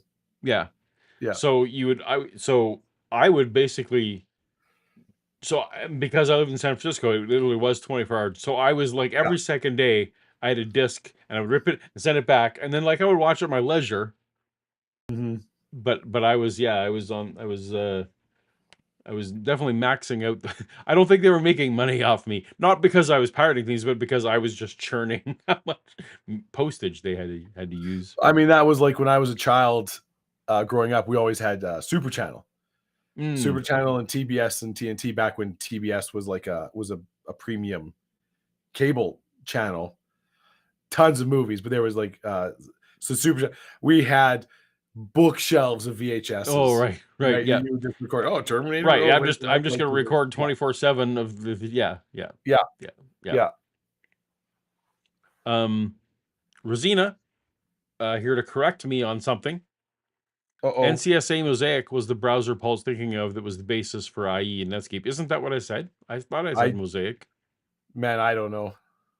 So I've been drinking, but I thought you said Mozilla. I said Mozilla. You're right. I You said 100% Mozilla, did. yeah. Mosaic is what I meant. Oh my goodness. Yeah, because This is, Mozilla came after, right? yeah, Mozilla's, no, this is Rosina. Thank you. That is an actual genuine correction. And I appreciate it, because people tune into this show for accurate yes, history and science. And what we don't want to do is mislead anyone. yes, So absolutely. perfect. Although next time, Rosina, we would appreciate if you would start that sort of correction with the phrase actually. That's right. Actually, Mhm. yeah. And end it with dumbass. Jackass. Well, if you did it the way the government did it, their benchmark was let's kill flies with a sledgehammer. Lots and lots of power. They had a final amplifier in their transmitter which had an input of at least 200 million watts of power. Wasted half of that in heat. Heated the Atlantic Ocean with it. And put out 100 million watts. That means to do anything, you would have to build maybe 1/100th of that. It means you'd have to build a megawatt transmitter and then pulse the thing. Frequency hop it and pulse it. Then you would have to somehow correlate this. He's back to pulsing things. He's just You got to pulse it. Frequency hop it. just gotta pulse it. Yep. To represent a fractal-based frequency time transform. All right, that gets a little complicated. He's used all the words. We've We might we've have had he talks at alpha, length beta, about gamma. that. We've Yeah, alpha, quantumed. beta, gamma. We've been pulsing, and now we've been Now we moved into fractaling. Hyperspatial holes. Mm-hmm. Let me Yes, let me very give you complicated. an analogy, and you tell me if this is a good analogy. Go ahead. It's possible. It certainly is possible because it was done to send a signal across the Atlantic Ocean with a spark gap transmitter. True. It could be done, but it takes massive amounts of power that is very wasteful. Which they didn't have in those days. They were transmitting some other form of electromagnetics. You consider the coherer they used at the other end needs millivolts of signals. And if you transmit a kilowatt across the Atlantic Ocean, you get maybe 10 microvolts tops. How the hell did that coherer trigger? You tell me. Well, my point was you could send a spark signal across the Atlantic. It was done, but it required a very great deal of power. You can do it today. There wasn't that much power. Well, compared to the power that you, for example, with a modern a single sideband narrowband transmitter, you could do it today with far less power. You do about 10 watts. Yeah, that's exactly right. So that seems like a good analogy to the beginning of the Philadelphia experiment versus the refinements that occurred at Montauk. But still, at Montauk, they used tremendous amounts of power. Because they were trying to bend the space-time continuum, and it takes tremendous amounts of power. Any quantum physicist will tell you that. It takes something like 5 and 10,000 ampere per meter magnetic fields. Yes, but the original Philadelphia experiment was, as you said, kind of a blunderbuss compared to what could be done today. Well, the Montauk Project was much more finesse. That's why Montauk Project controlled the vortex. They didn't control it from Philadelphia. They controlled it from Montauk. Philadelphia was just another power source. That's all it was. It was an open-ended power source. They had no finesse. All they did was just generate tons of power, put it out in the ether, and by God, something happened. What did you actually do? What did you work on? I started out as a technician, graduated up to an engineer. My responsibility was to modify the old SAGE radar transmitter. I was the fellow that set up the pulse modulation schemes, the synchrodyne modulation schemes, and set up the frequency hopping. I had to work on the coho to synthesize local oscillators that were used in the transmitter. What did they tell you you were working on? It sounds made up, but okay. No. He had 20 gigaflops of hard time invested in that. They told me that we were working on equipment to interface human beings to technology, the mind of man to technology, which was... No, they wouldn't tell you that. What they told him. That's the quiet part. Yeah, like the quiet part. They said the quiet part loud. They didn't say the quiet. Yep. Oh, we're going to tell you the entirely unethical part of this. Yeah. Yeah, it doesn't sound right. Very interesting to me. I should say. But hot you were toddy needs actually more working. Do that. I need my hot toddy needs more rum, so I'm just gonna put rum in there. Oh, okay. Very good. Working on the pulsing of the signal that would carry a transmission, not so much. That is to affect other human beings, right? Where you were. I didn't realize this until later on in the project. This is what they were really doing. At that time, I was so involved I in thought it. they were joking. I couldn't see myself getting out of it easily. Well, it seems to me that's a very, very dangerous technology. Very dangerous. You know, Frank down in time travel, he's always pulling our leg. Yeah. Yeah. You know, Frank's over there saying, hey, you know, you're working on interfacing humans with computers, right? No, we're Not not. sure what we're doing, but I'll tell you one thing, Paul. The work is mysterious and important. It's very dangerous. Yes, I agree with you. Do That's you? why we all decided towards the end of the project to crash it. Yeah. You did. That's what I was going to ask you. That's why the monster was created, to crash the project. Because Duncan especially was saying things that the rest of us didn't dare say. Duncan found God, got excised. Fucking Duncan over there found God while he was there. Yeah. That guy. You know Duncan, right? You know Duncan. Yeah. We don't know what happened, but all of a sudden he calls a meeting and says, hey, this thing is going totally into the lower world and the lower domains. It's getting very easy. And I'm like, Duncan, this email could have been a fax. Yeah. I don't have AOL, Duncan. Just freaking call me. Evil. Because we all I meant meeting. This meeting could have been a fax. Meeting could have been a fax. knew this, but we didn't have the guts to say it. Yeah. And we all agreed, yes. What do we do? Now well, we got to bring this thing down. How do we do it? Well, let's create. Duncan later changed his name to Mel. That's right. Yeah, that's right. Yeah. Discovered a hole.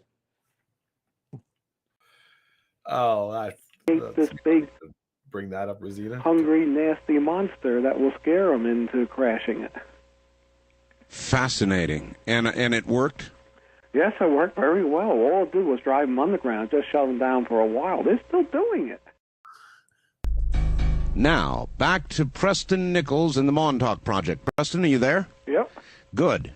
I'm guessing that's the hour 2 mark. Yeah, probably. I've got a number of questions for you, Preston, faxed in, and then we'll get to the telephones. Art, I would like to ask Preston whether there is a possibility that the occurrences at Amityville, New York, could somehow be related to the Montauk Project. I got this thought while reading his book, Montauk Revisited. That's your book? Remember when I was talking about bleeding walls, and I'm like, oh my God, Paul, you got to go back, because, yes, Okay. this stream starts talking about the Amityville haunting. Yeah. Okay, here we go. Okay. Buckle up, everybody. If you don't Buckle up, get buckaroo. if you don't have a drink, get one, because wow, here we go. You mean the Amityville horror stuff? Yeah, that's right. I don't know. I was involved as a parapsychology researcher years ago, and we really couldn't tie much of anything to that house. That's the only state. What would you say you do here? Well, we do a little bit of interfacing humans with, the technology, and do some parapsychology, and but no one tells me anything. Yeah. I just try to make sure our budget's all used up so we get it next year. Then I'll make on it. You were there? Mm-hmm. We were at Amityville. About 10 miles west of here. What, very briefly, let's take a sidetrack, because that's fascinating. What did you find at Amityville? I've seen the movie. I don't know how much relationship that has to what really happened. What is happening? We checked the heat. We checked the heat differentials. We checked the static charges. We checked the magnetic anomalies. We didn't find anything. We didn't find anything to back up the bugs. We didn't find anything to back up the bleeding walls. I myself feel that this is something that maybe there was a genuine haunting, but the fellow that wrote the book just blew the thing way out of proportion. All right. I'm here to tell you, from my position over the Montauk Project, that those paranormal guys are full of shit. But he's also a paranormal researcher, Paul. That's the thing. I can tell you, I used to be one of those. Those guys are full of shit. Those guys are just like, I don't think it's anything. Yeah. Sure, the walls were bleeding, but they blew it out of proportion. Some random guest. Not guest, some random person. His name was like, hey, do you think this had anything to do with Amityville? And he's like, well, when I was researching Amityville haunting, I sure didn't think so. And Art's like, wait, I'm sorry, what? You did what? Okay, we'll pump the brakes. Let's talk about Yeah, this. like that's amazing. Yeah. Oh.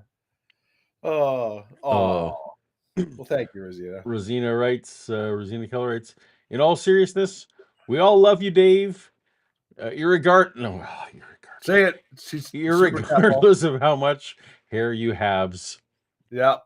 You know what? I'm just joking around. I don't think anybody actually thinks I'm a horrible, freakish man baby with a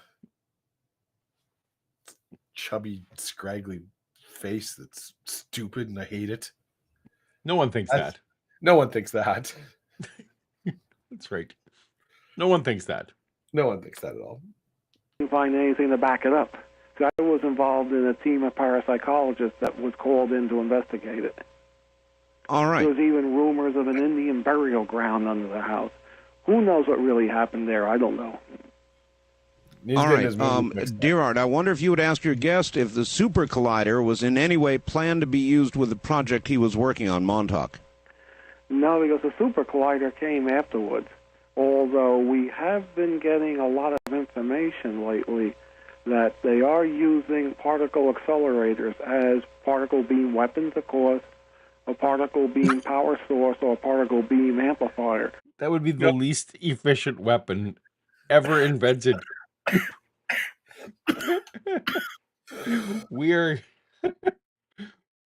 going to build an underground tunnel for miles and miles and miles and miles, and we're going to hyper-accelerate a particle so that we can also collide into one of your particles. Yes. And you're gonna feel it, and you're gonna be angry.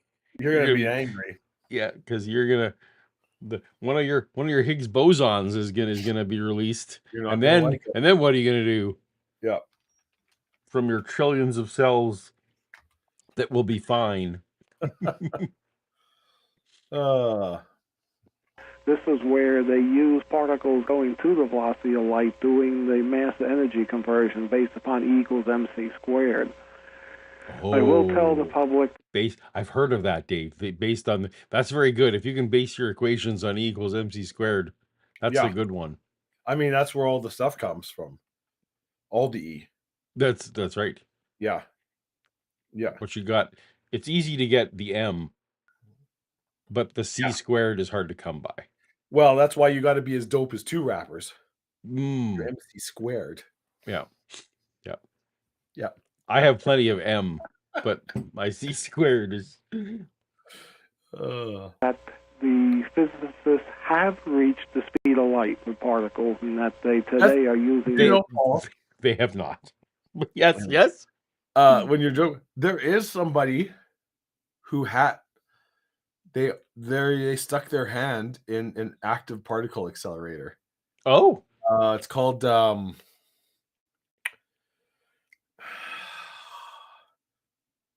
Hanoi incident. If you Google it, you can see. Okay.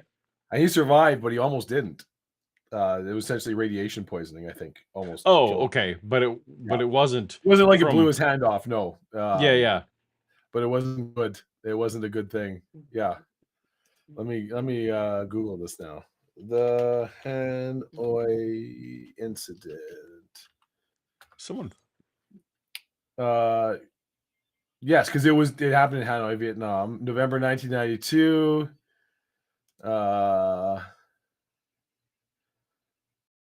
Yes, somebody entered the room not knowing that the accelerator was active. Oh, because it was a focused X-ray beam. So he stuck his hand in a focused X-ray beam, which so he got a lot of radiation and went Anyway. Okay. So don't stick your hand in a particle accelerator. Indeed. Mm-hmm. Well, I mean, yeah, but it's not. But again, I think you would still agree, an incredibly inefficient weapon if you're trying to use it as a weapon. Mm-hmm. Yeah. But if you're trying to deal with a Dr. Manhattan, it really is. Oh, okay. Well, sure. If you get a Dr. Manhattan, the only choice you have. Yeah. Indeed. As a power source or a power amplifier. Imagine a power amplifier that can tap the power of a nuclear bomb, literally. This may be where they got all the power to bend space and time at Montauk. We know there was a particle accelerator. Maybe. And I believe it's active today because once myself and other people walking over it got a dose of some sort of radiation. Well, I know this. Such a radiation sickness for a while. Preston. How did you? I How'd you figure this out? Yeah. Anyways, whatever. Yeah. Had radiation sickness. know this, that they have considered using That's nuclear right, explosions or controlled explosions I think he survived. in satellites to focus beams. Is that Sorry, what was that, Dave? Rogston has pointed out a Soviet scientist got his head hit by a proton beam, which is something. Yes, when he says that, I remind me. I think he survived also, but he also, Right. I believe, suffered radiation poisoning, and it was. But you know what works well and is cheap? You know, guns or Yeah. bows and arrows, or you know, like knives. These are all more effective than particle. Like if for an immediate threat, at least. Yeah. To focus a laser. Yeah. Yeah. I've read the same thing. That's supposedly a Star Wars. I'm going to say right here, this is just one man's opinion. So if you have access to a particle accelerator and you want to stick whatever in whatever, then you know, you do you. You do you. As long as you're not forcing but this is somebody else. we then, just. I want to be clear. Dave and I are not medical experts. No. This is nothing we say on the show should be considered medical advice. And I only have a diploma from DePry in particle physics. So. Yeah, so no. So maybe don't. We have a super chat from Domo. Here we go. Paul just tuned in. Who the hell is the guy with you? Sounds like Dave, but that's not Dave. I don't even really sound like Dave. That's the it thing. doesn't. This is so what we've done is I've turned to the AIs and said, and I got myself an AI podcast host. Yeah, and that's what they gave me. This is about what you get. This is why we don't have to worry about AI stealing our jobs anytime soon. That's right. Because this is what they get you. Mm-hmm. But thank you for the super chat, Domo. Appreciate you. Thank you. Weapon. Exactly. But we really don't need that. All we got to do is accelerate particles to C. They do it by starting out with a large accelerator, dumping into a smaller one yet, and each time you go to a smaller and smaller one, the velocity just goes up. Remember, as you bring the particles closer into the circle, what happens? The momentum makes them go faster and faster. And at some point, you're going to reach C, the speed of light. And magical things happen when you reach the speed of light. Well, what about surpassing? You will never reach the speed of light. You cannot reach the speed of light. No, he assured us 5 minutes ago that people on the routine, as far as he's concerned, have been accelerating particles to the speed of light. Which I'm like, that was always like bullshit about. Like, no, you haven't. No. Yeah, light particles, because otherwise. Yep. Nope. Timothy Harmon, super chat. Hard to sneak up on someone with the particle accelerator. It is. It is. That's the trick. You got to build the particle accelerator you know they're going to be. It's ambush hunting. Yeah. And that's where because it allows you to time travel, you can know where they're going to be at a certain point, and you can build the particle accelerator, years in advance. This is what do you think? This is EVAD, Paul. EVAD? Yeah. That's the opposite, the reverse of Dave. Is that what EVAD is? Say. Yeah. Yeah. Or am I just the Dave you get on Teemu? So you're David Home. Yeah. David, we have David Home. David Home is. Yeah. Yeah. It's me with no beard, a raspy voice, and probably some kind of latex underwear for some reason. Wow. Okay, that's new information. Haven't you? Okay, do you not get like Wish and Teemu ads? Yeah, Wish no, I do. But latex underwear, I absolutely do. But I just think Wish was the worst. You'd laugh and be like, "Hey, here's like pot holders. Oh, here's like a home herb garden. Oh, here's a sex swing. Oh, here's like a set of 8 silicone spatulas," and you're like, "What the fuck is happening?" I see. You're talking about the product recommendations that come from these things. I gotcha. Did you see there was an Onion story that was a couple weeks ago? Oh man, it made me laugh. It was Temu warehouse destroyed in fire. Insurance, or was it analyst estimate up to $50 damages. It was like 47,000 square foot Temu warehouse destroyed in fire. $50 damages. Oh, that's funny. Anyways, Possible. Not in this dimension. So that in effect, 100% correct. You cannot surpass the speed of light within our reference frame. If you're going to surpass the speed of light, you got to do it in another reference frame relative to ours. I'm not saying it's. I believe it's possible to go past it, but not in our reality as we know it. You got to warp into another reality to go past the speed of light relative to us here. all right, listen, this comes from St. Louis, Missouri.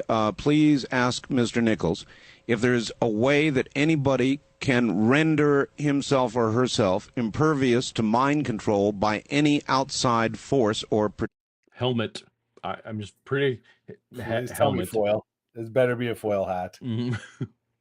protection. Well, what you have to do is you have to consider. I have not heard this part. I got up to the. So I listened up to the particle accelerator as a weapon part. Gotcha. Okay. All right. And that's where I was like, okay, I gotta stop. So this listening. is all fresh from here on. Yeah. Level of consciousness and awareness this thing is operating at, and you just got to raise your level of awareness above that. The mind, if it's aware of what's going on, the mind can automatically protect against this. That's part of why I'm putting this information out, to let people know what's going on. So if you know someone's trying to mind control you, you can't be mind controlled? I mean, it makes sense. Because when you talked about it, the mind control, it wasn't like it was they implant ideas or suggestions, right? So like you think it's your idea because it's in your head. Like, what if I, sure, like someone say planted in your thing said, hey, shave your beard. Right. The idea. Had I listened to this but 2 weeks ago, tragedy could have been averted. But for all we know, that this guest planted in your brain. Yeah. And you thought it was your own thought.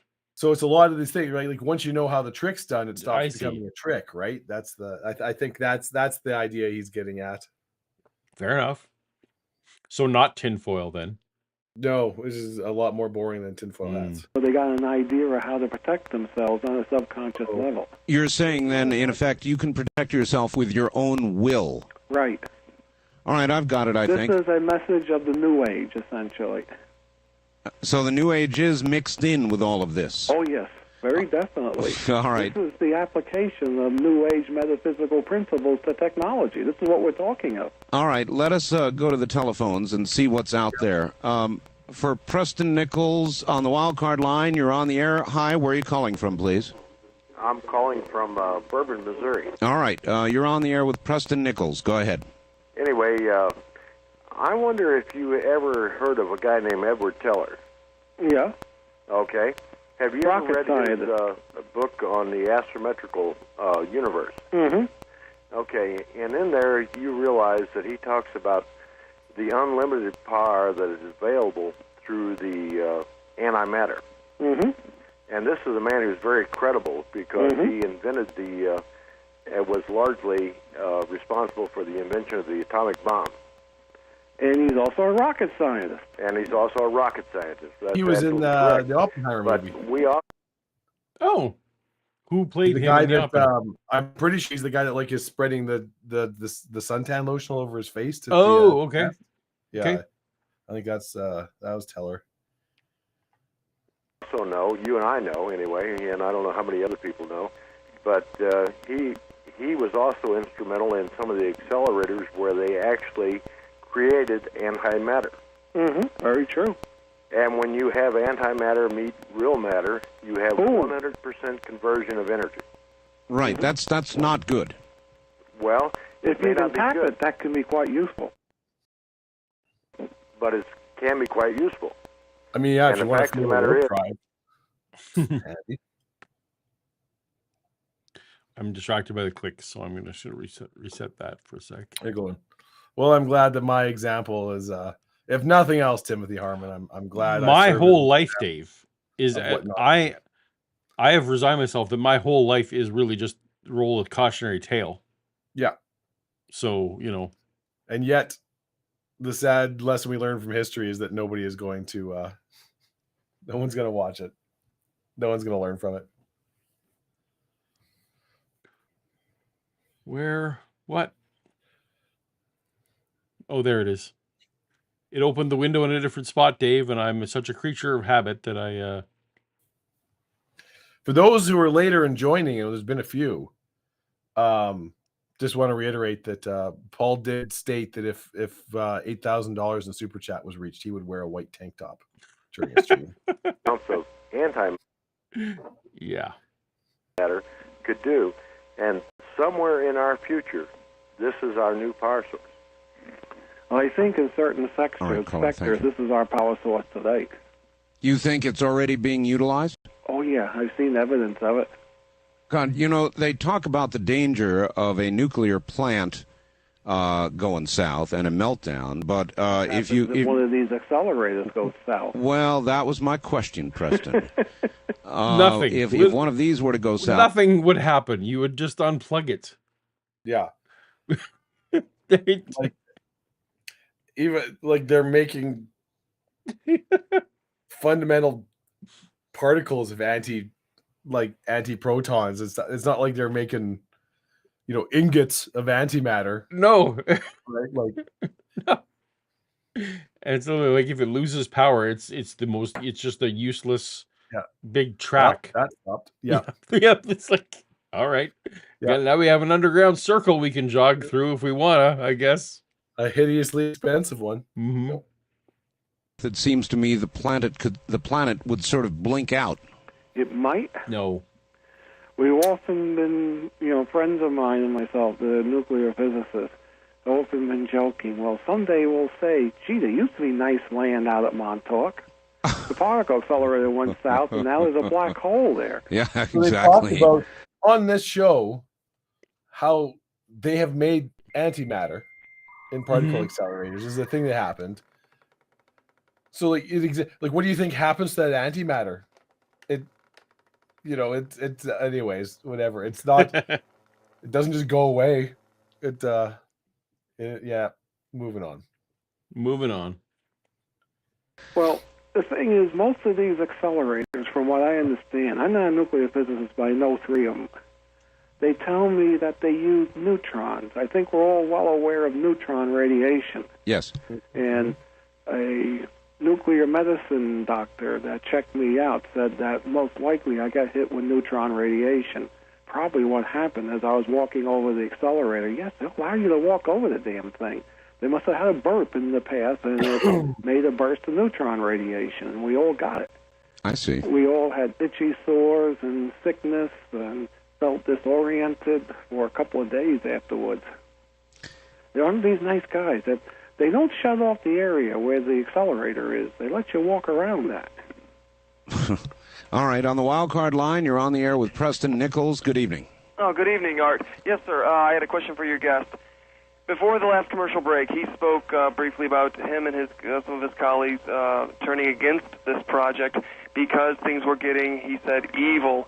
If he could, have him expand on that and tell us a little bit more about exactly what he meant by the evil nature the project was taking. All right, where are you, please? All right, where are you? Oh, I'm in St. Louis, Missouri. St. Louis, all right.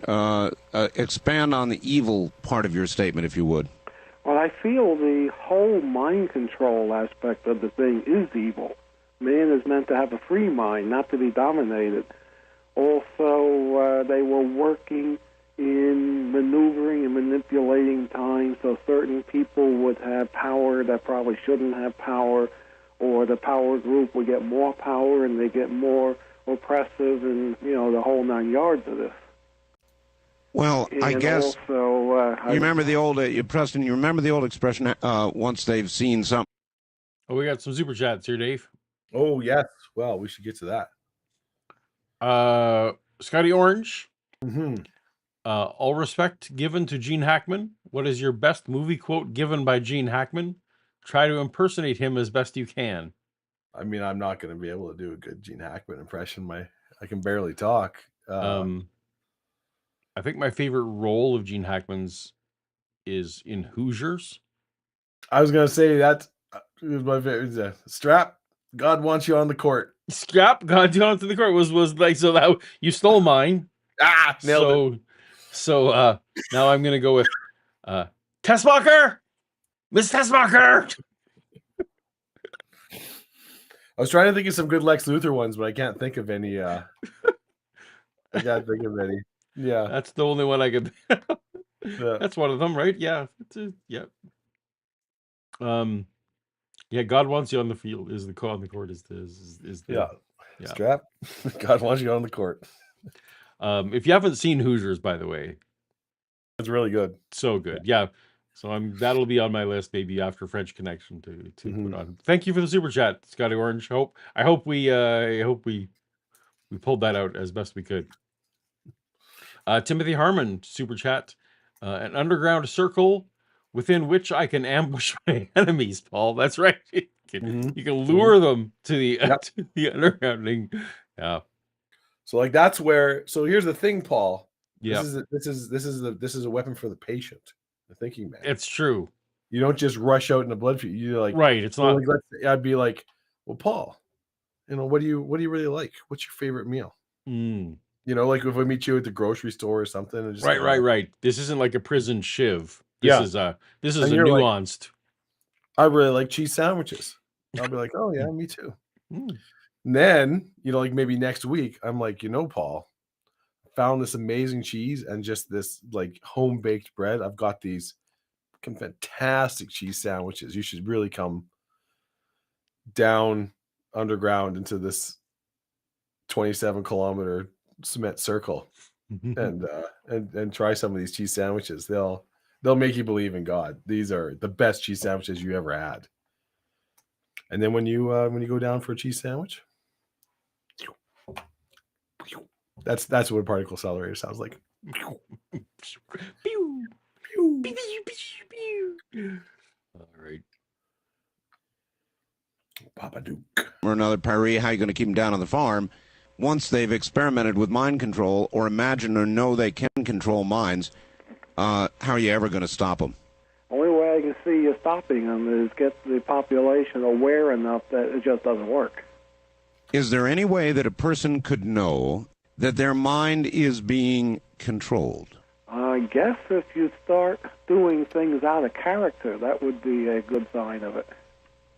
Also, if you had the monitoring equipment, if you knew what to listen for, if you're educated in radio like you and I are, you could probably pick this. I don't have time to monitor my own thoughts 24/7. That's a lot of work. Well, I mean, there's huge swaths of time at night when I'm just sleeping. You're saying you don't have to monitor your behavior at night. I mean, somebody probably should, but it can't be me. I'm asleep. I see. Yeah. That's the sleep apnea people. They can deal with that. Yeah. Stuff on a radio and notice the very sharp, edgy tones that would appear on your radio. I can tune in and listen and hear the stuff. All right, back to the telephone lines, and let's see what questions everybody has. On the toll-free line, you're on the air with Preston Nichols. Hello. Hello, Art. This is Leonard from Albany, Oregon, and I've been listening to you and your guest, and the one thing you said just before the news were talking about all the bad things going on around the country, the shootings and the mindless crimes and that kind of thing. But what I'm wondered about is actually changing to live in 1994. Mind of people so that they might vote in a certain way. In a certain way, and I've wondered about that sometimes when the polls, say so and so is way ahead, and here comes a competitor charging out of the woodwork, with no apparent change in his campaign tactics, and all of a sudden, and I know there's, the the surveys, even the most scientific ones, have a margin of error, but sometimes it just almost looks like it's unexplainable. And I'm wondering if they're already doing something like that, if that might be an explanation for it. All right. It is a good question. Preston, do you think, something that specific, trying to get somebody to vote or act in a certain way, it certainly is possible from what you've been telling us, right? It's possible. And what he's saying might be correct. I really don't know. I don't know where they're using this stuff tonight. Wildcard line, you're on the air with Preston Nichols. Hello. Yes, my name is Charlie. I had two quick questions for you, sir. The first being is on time travel. Einstein was asked a question on time travel once, and he brought up a very interesting situation, saying that if you were to travel back in time and prevent yourself from being born, you would create an absurdity because you already exist. And since absurdities don't exist in science, doesn't that mean that That's false. Absurdities exist. Absurdities certainly exist in science. So time travel, as far as going backwards, is impossible? It's not impossible. It's just you become part of history. Mm-hmm. And you really can't affect history because you become part of it. Wouldn't it mean that there would have to be almost two different... Is it possible that there might be two realities, parallel realities? This is what's being suggested by quantum physicists today and a lot of other people. this is the Marvel Endgame version of time travel versus versus Back to the Future level version of time travel. Yeah. Well, parallel realities. Trousers of time the whole... versus the I'm trying to think of a movie or something that does it, but where it's like, if you go back, anything you do back in time, you can't change time because whatever you did will have been what happened. Time is time. Yeah. That's the Marvel version. Right? Yeah, well, I mean, it depends what, like the Marvel is, it splits off into another universe if you change something, right? Yes, I suppose so. Yeah. Metaphysical thing as well. So let me understand this. There could be a reality which is just as valid, that I, Charlie, am actually, say, a host of a radio show, and say Art Bell is actually a liberal calling in. That could actually be a reality in another parallel existence. There are some people that say what you think. Art would probably be considered a liberal now. Maybe not back then, but now he would be. Mm-hmm. Think up in your mind is a parallel reality. That's very interesting. One last point. Now, I had been in a debate with a fellow, I think he was a Christian or something. Anyway, he was under the impression. Or something. Me too, man. I was in a debate. I think it was a Christian or something. Yeah. Something. They called themselves a Christian anyway. I don't know. Anyways. The Earth was very young, about 6,000 years old. That would be good. Yeah. Clear this up. I mean, you're a scientist. I don't know where he got that from. Clear this up. Explain to the audience, because there's a lot of people out there who don't have any scientific knowledge. Could you quickly, I know this is a little bit off the subject, but could you quickly explain to people out in the audience who are listening why it's unlikely that the Earth is that young? He's just gonna make my whole channel and lots of other channels.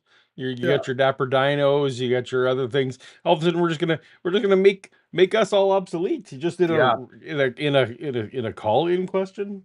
And I love too. This man is not in any way like an archaeologist, an anthropologist, a historian, a paleontologist, a geologist. He's like a radio physicist. He's an engineer, right? Engineer, that's what it is. Yeah. It deals with electronics, electromagnetic fields. Yeah. So explain. Yeah.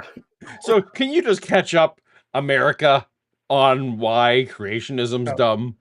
Yeah. I got into argument just quickly. You just backed me up here. If you could just. That would have been hilarious. As if this guy was a young Earth creationist. And he was like, well, actually, maybe that's what he will answer. We'll see. Yeah. All right, because thanks, Charlie. there are many rocks that have been dated to be millions, billions of years old.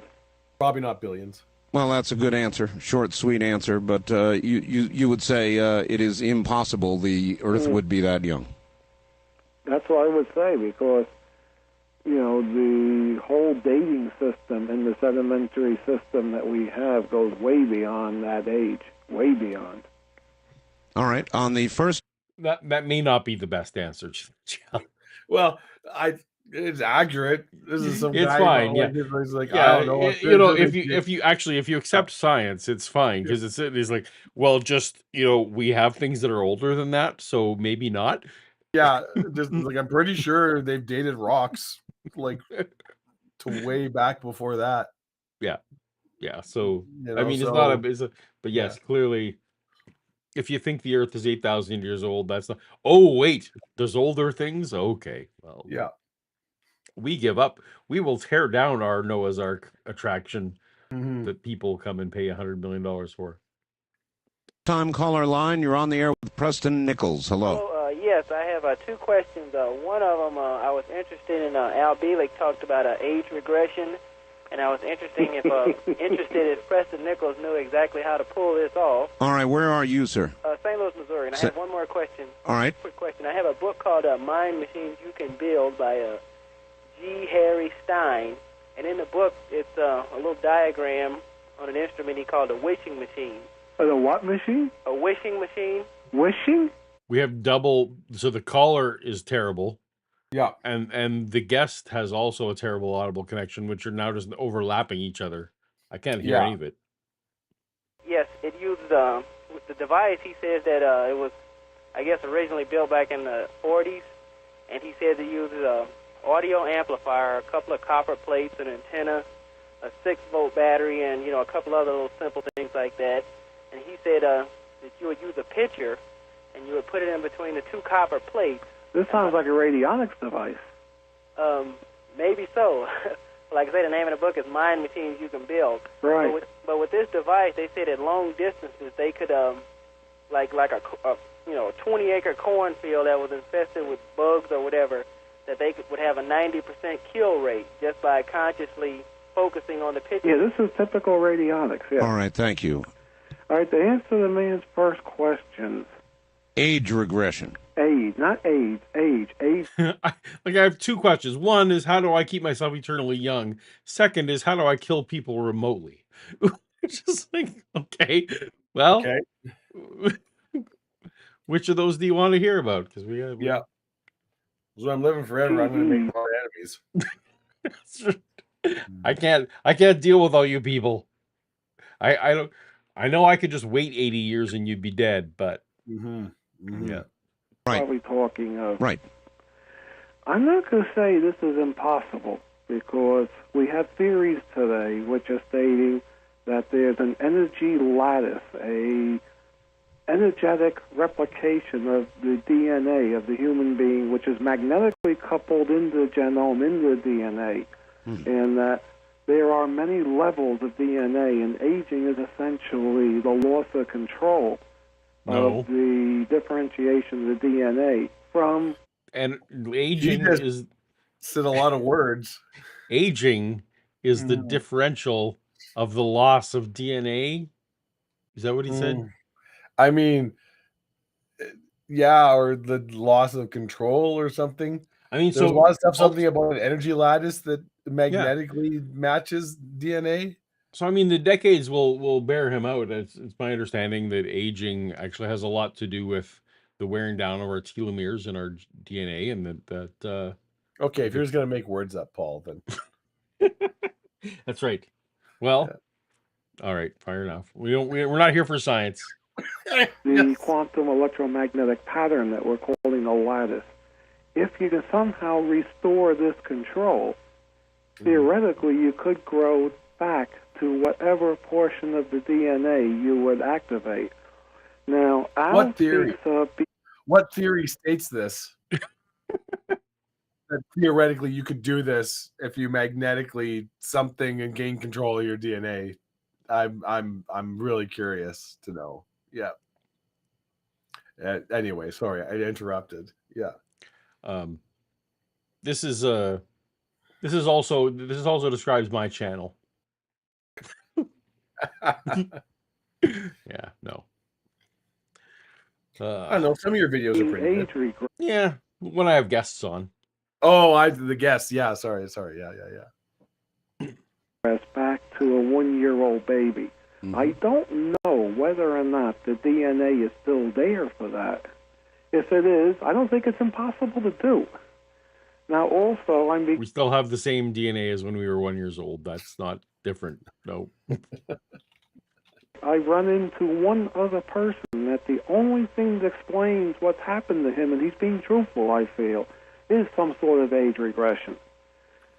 Now, I have not heard reports from other sources on this. See, when I hear a report like this, I consider where it's coming from, and I like to get maybe 5 or 6 reports saying, yes, age regression has happened. I haven't had it. I've only had Al Bielek himself. Our stream will be done in the next 5 hours. Don't worry. You're good. You don't need sleep, if that's what you're inferring. You don't need sleep. Nope. No. But we'll be done. We promise to be done within the next 5 hours. One other source, which I don't consider at all credible, and now the one we run into very recently. I can't wait to hear what this guy thinks is not credible.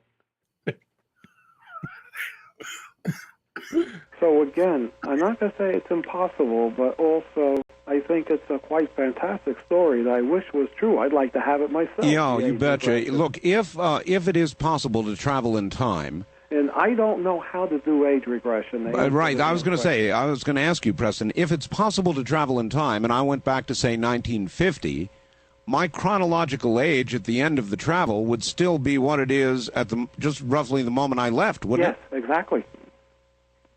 This is why I think if you're going to do age regression, you got to do something through the DNA.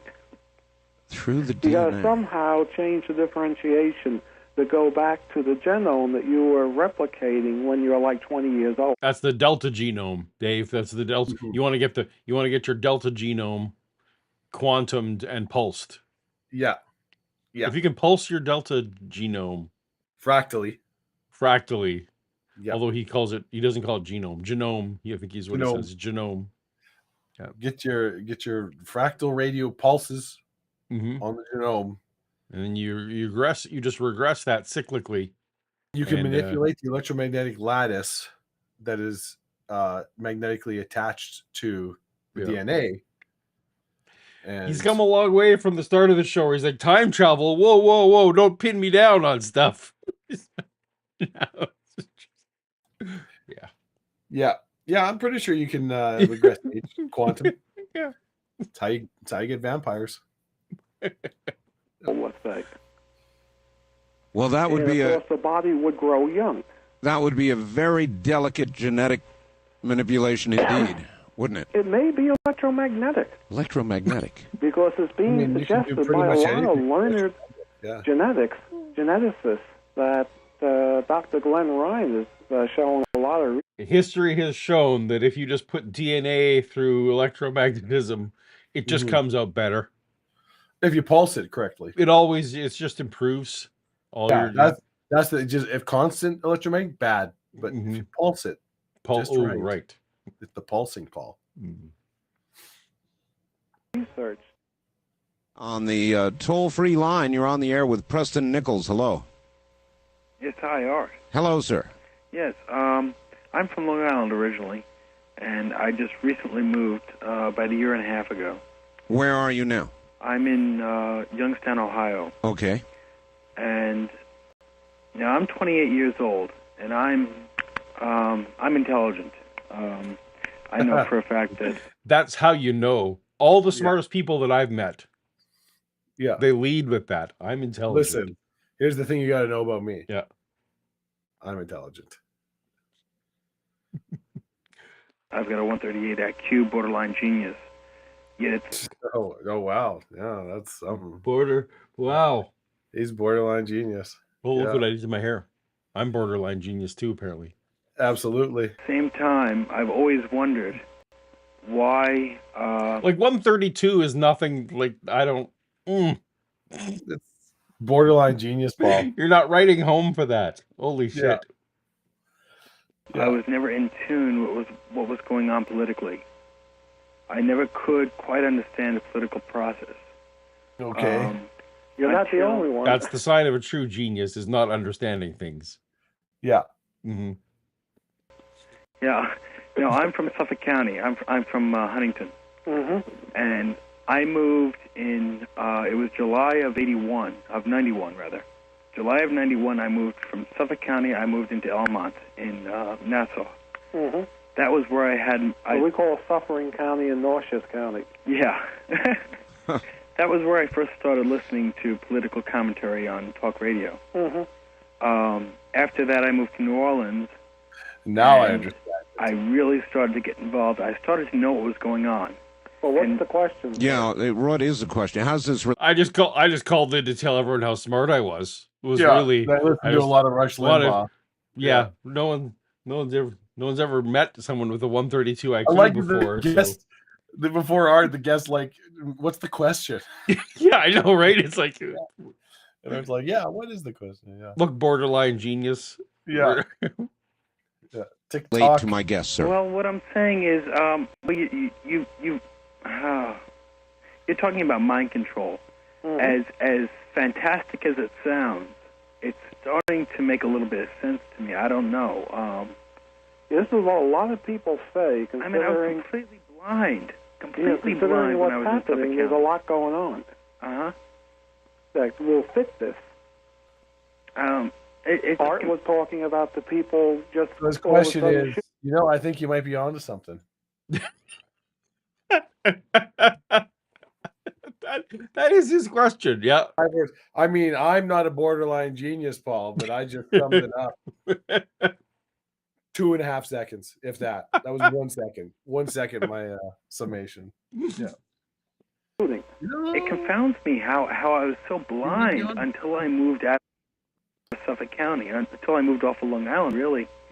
Now I'm just Well, so in here tune. you're sitting right in the midst of this emanation. Exactly. It just sounds so fantastic in art. I can tell by your voice, by I just want you to sit there in your own emanation and think about what you've done. the entire conversation you've been having. It just sounds so fantastic. But it makes sense. I don't know. Well, all right, thank you. It's based in real science, sir. Yeah, I have learned long ago not to stick up my nose at what appears to be fantastic because I've been surprised too many times. And I'm sure of this, Preston, that we as human beings, our government, whoever, the powers that be, would have great interest in mind control, and if they're not working on it, I think that would be more fantastic than believing that they are working on it. I mean, it's that simple. Well, I'd like to say at this point. Turns out Zuckerberg cracked it, so we're good. So we're good. Yeah. Now, if someone comes and asks me how much of the legend is true, I would tell them the Philadelphia experiment is true, the mind control aspiration, the mind control part of the project is probably 90-odd% correct. I'm just not sure exactly how well the time tunnel worked. That would be my my assessment of how successful they were. Seemed real. All right, so I thoroughly believe the mind control worked, and it's thoroughly possible. The only thing is they could not at that time work on mass populations. Using the particle beam system that interacts with the brain directly, you don't need a signature anymore. Oh, Using the particle beam system. So you're saying that mass mind control is not necessarily possible? Today it is. Today it is. Today it is because, great. see, before you used to go in with a signature to the non-physical mind. To the non-physical mind. You got a bit more time in you, or you wrapping it up? I think it's about time to wrap this one up there, Mr. Paul. I know you got a big old drink. You got a big old drink. No, that's fine. But I got the sense that maybe you're ready to. I'm fading. I've seen you stifle a yawn or two, maybe both of us. So anyway, okay. Well, we had good to end on the genius. Yep. We got someone to call in, tell us. Him and Kanye are both geniuses. Mm-hmm. Yeah, absolutely. Just listen to him. Yeah. Well, this was indeed.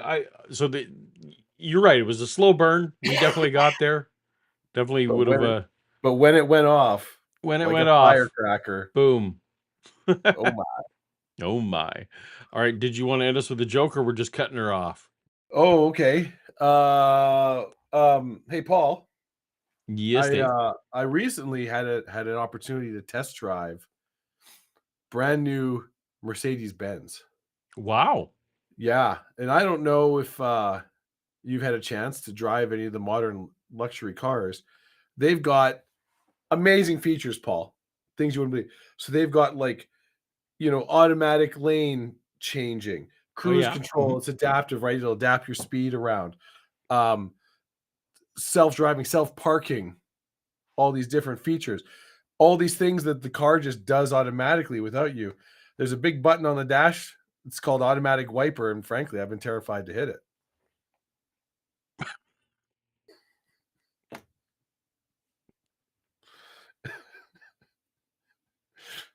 It's funny because it's a poop joke. And apparently also, I don't know if you saw my camera, I did this. Yeah. And it thought I was giving a thumbs up. And I was not. I was not.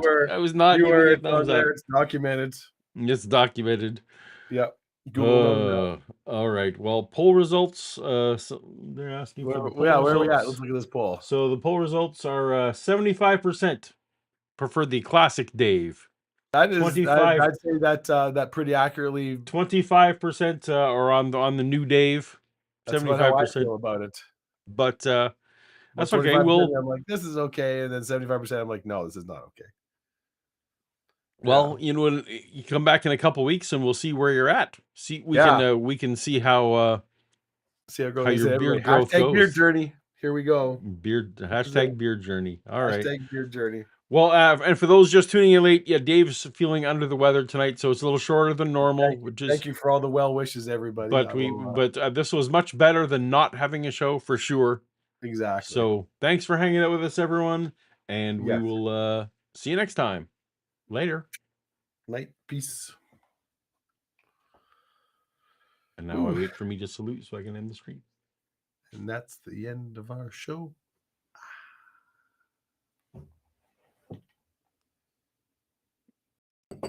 We done. We gone. We done did it.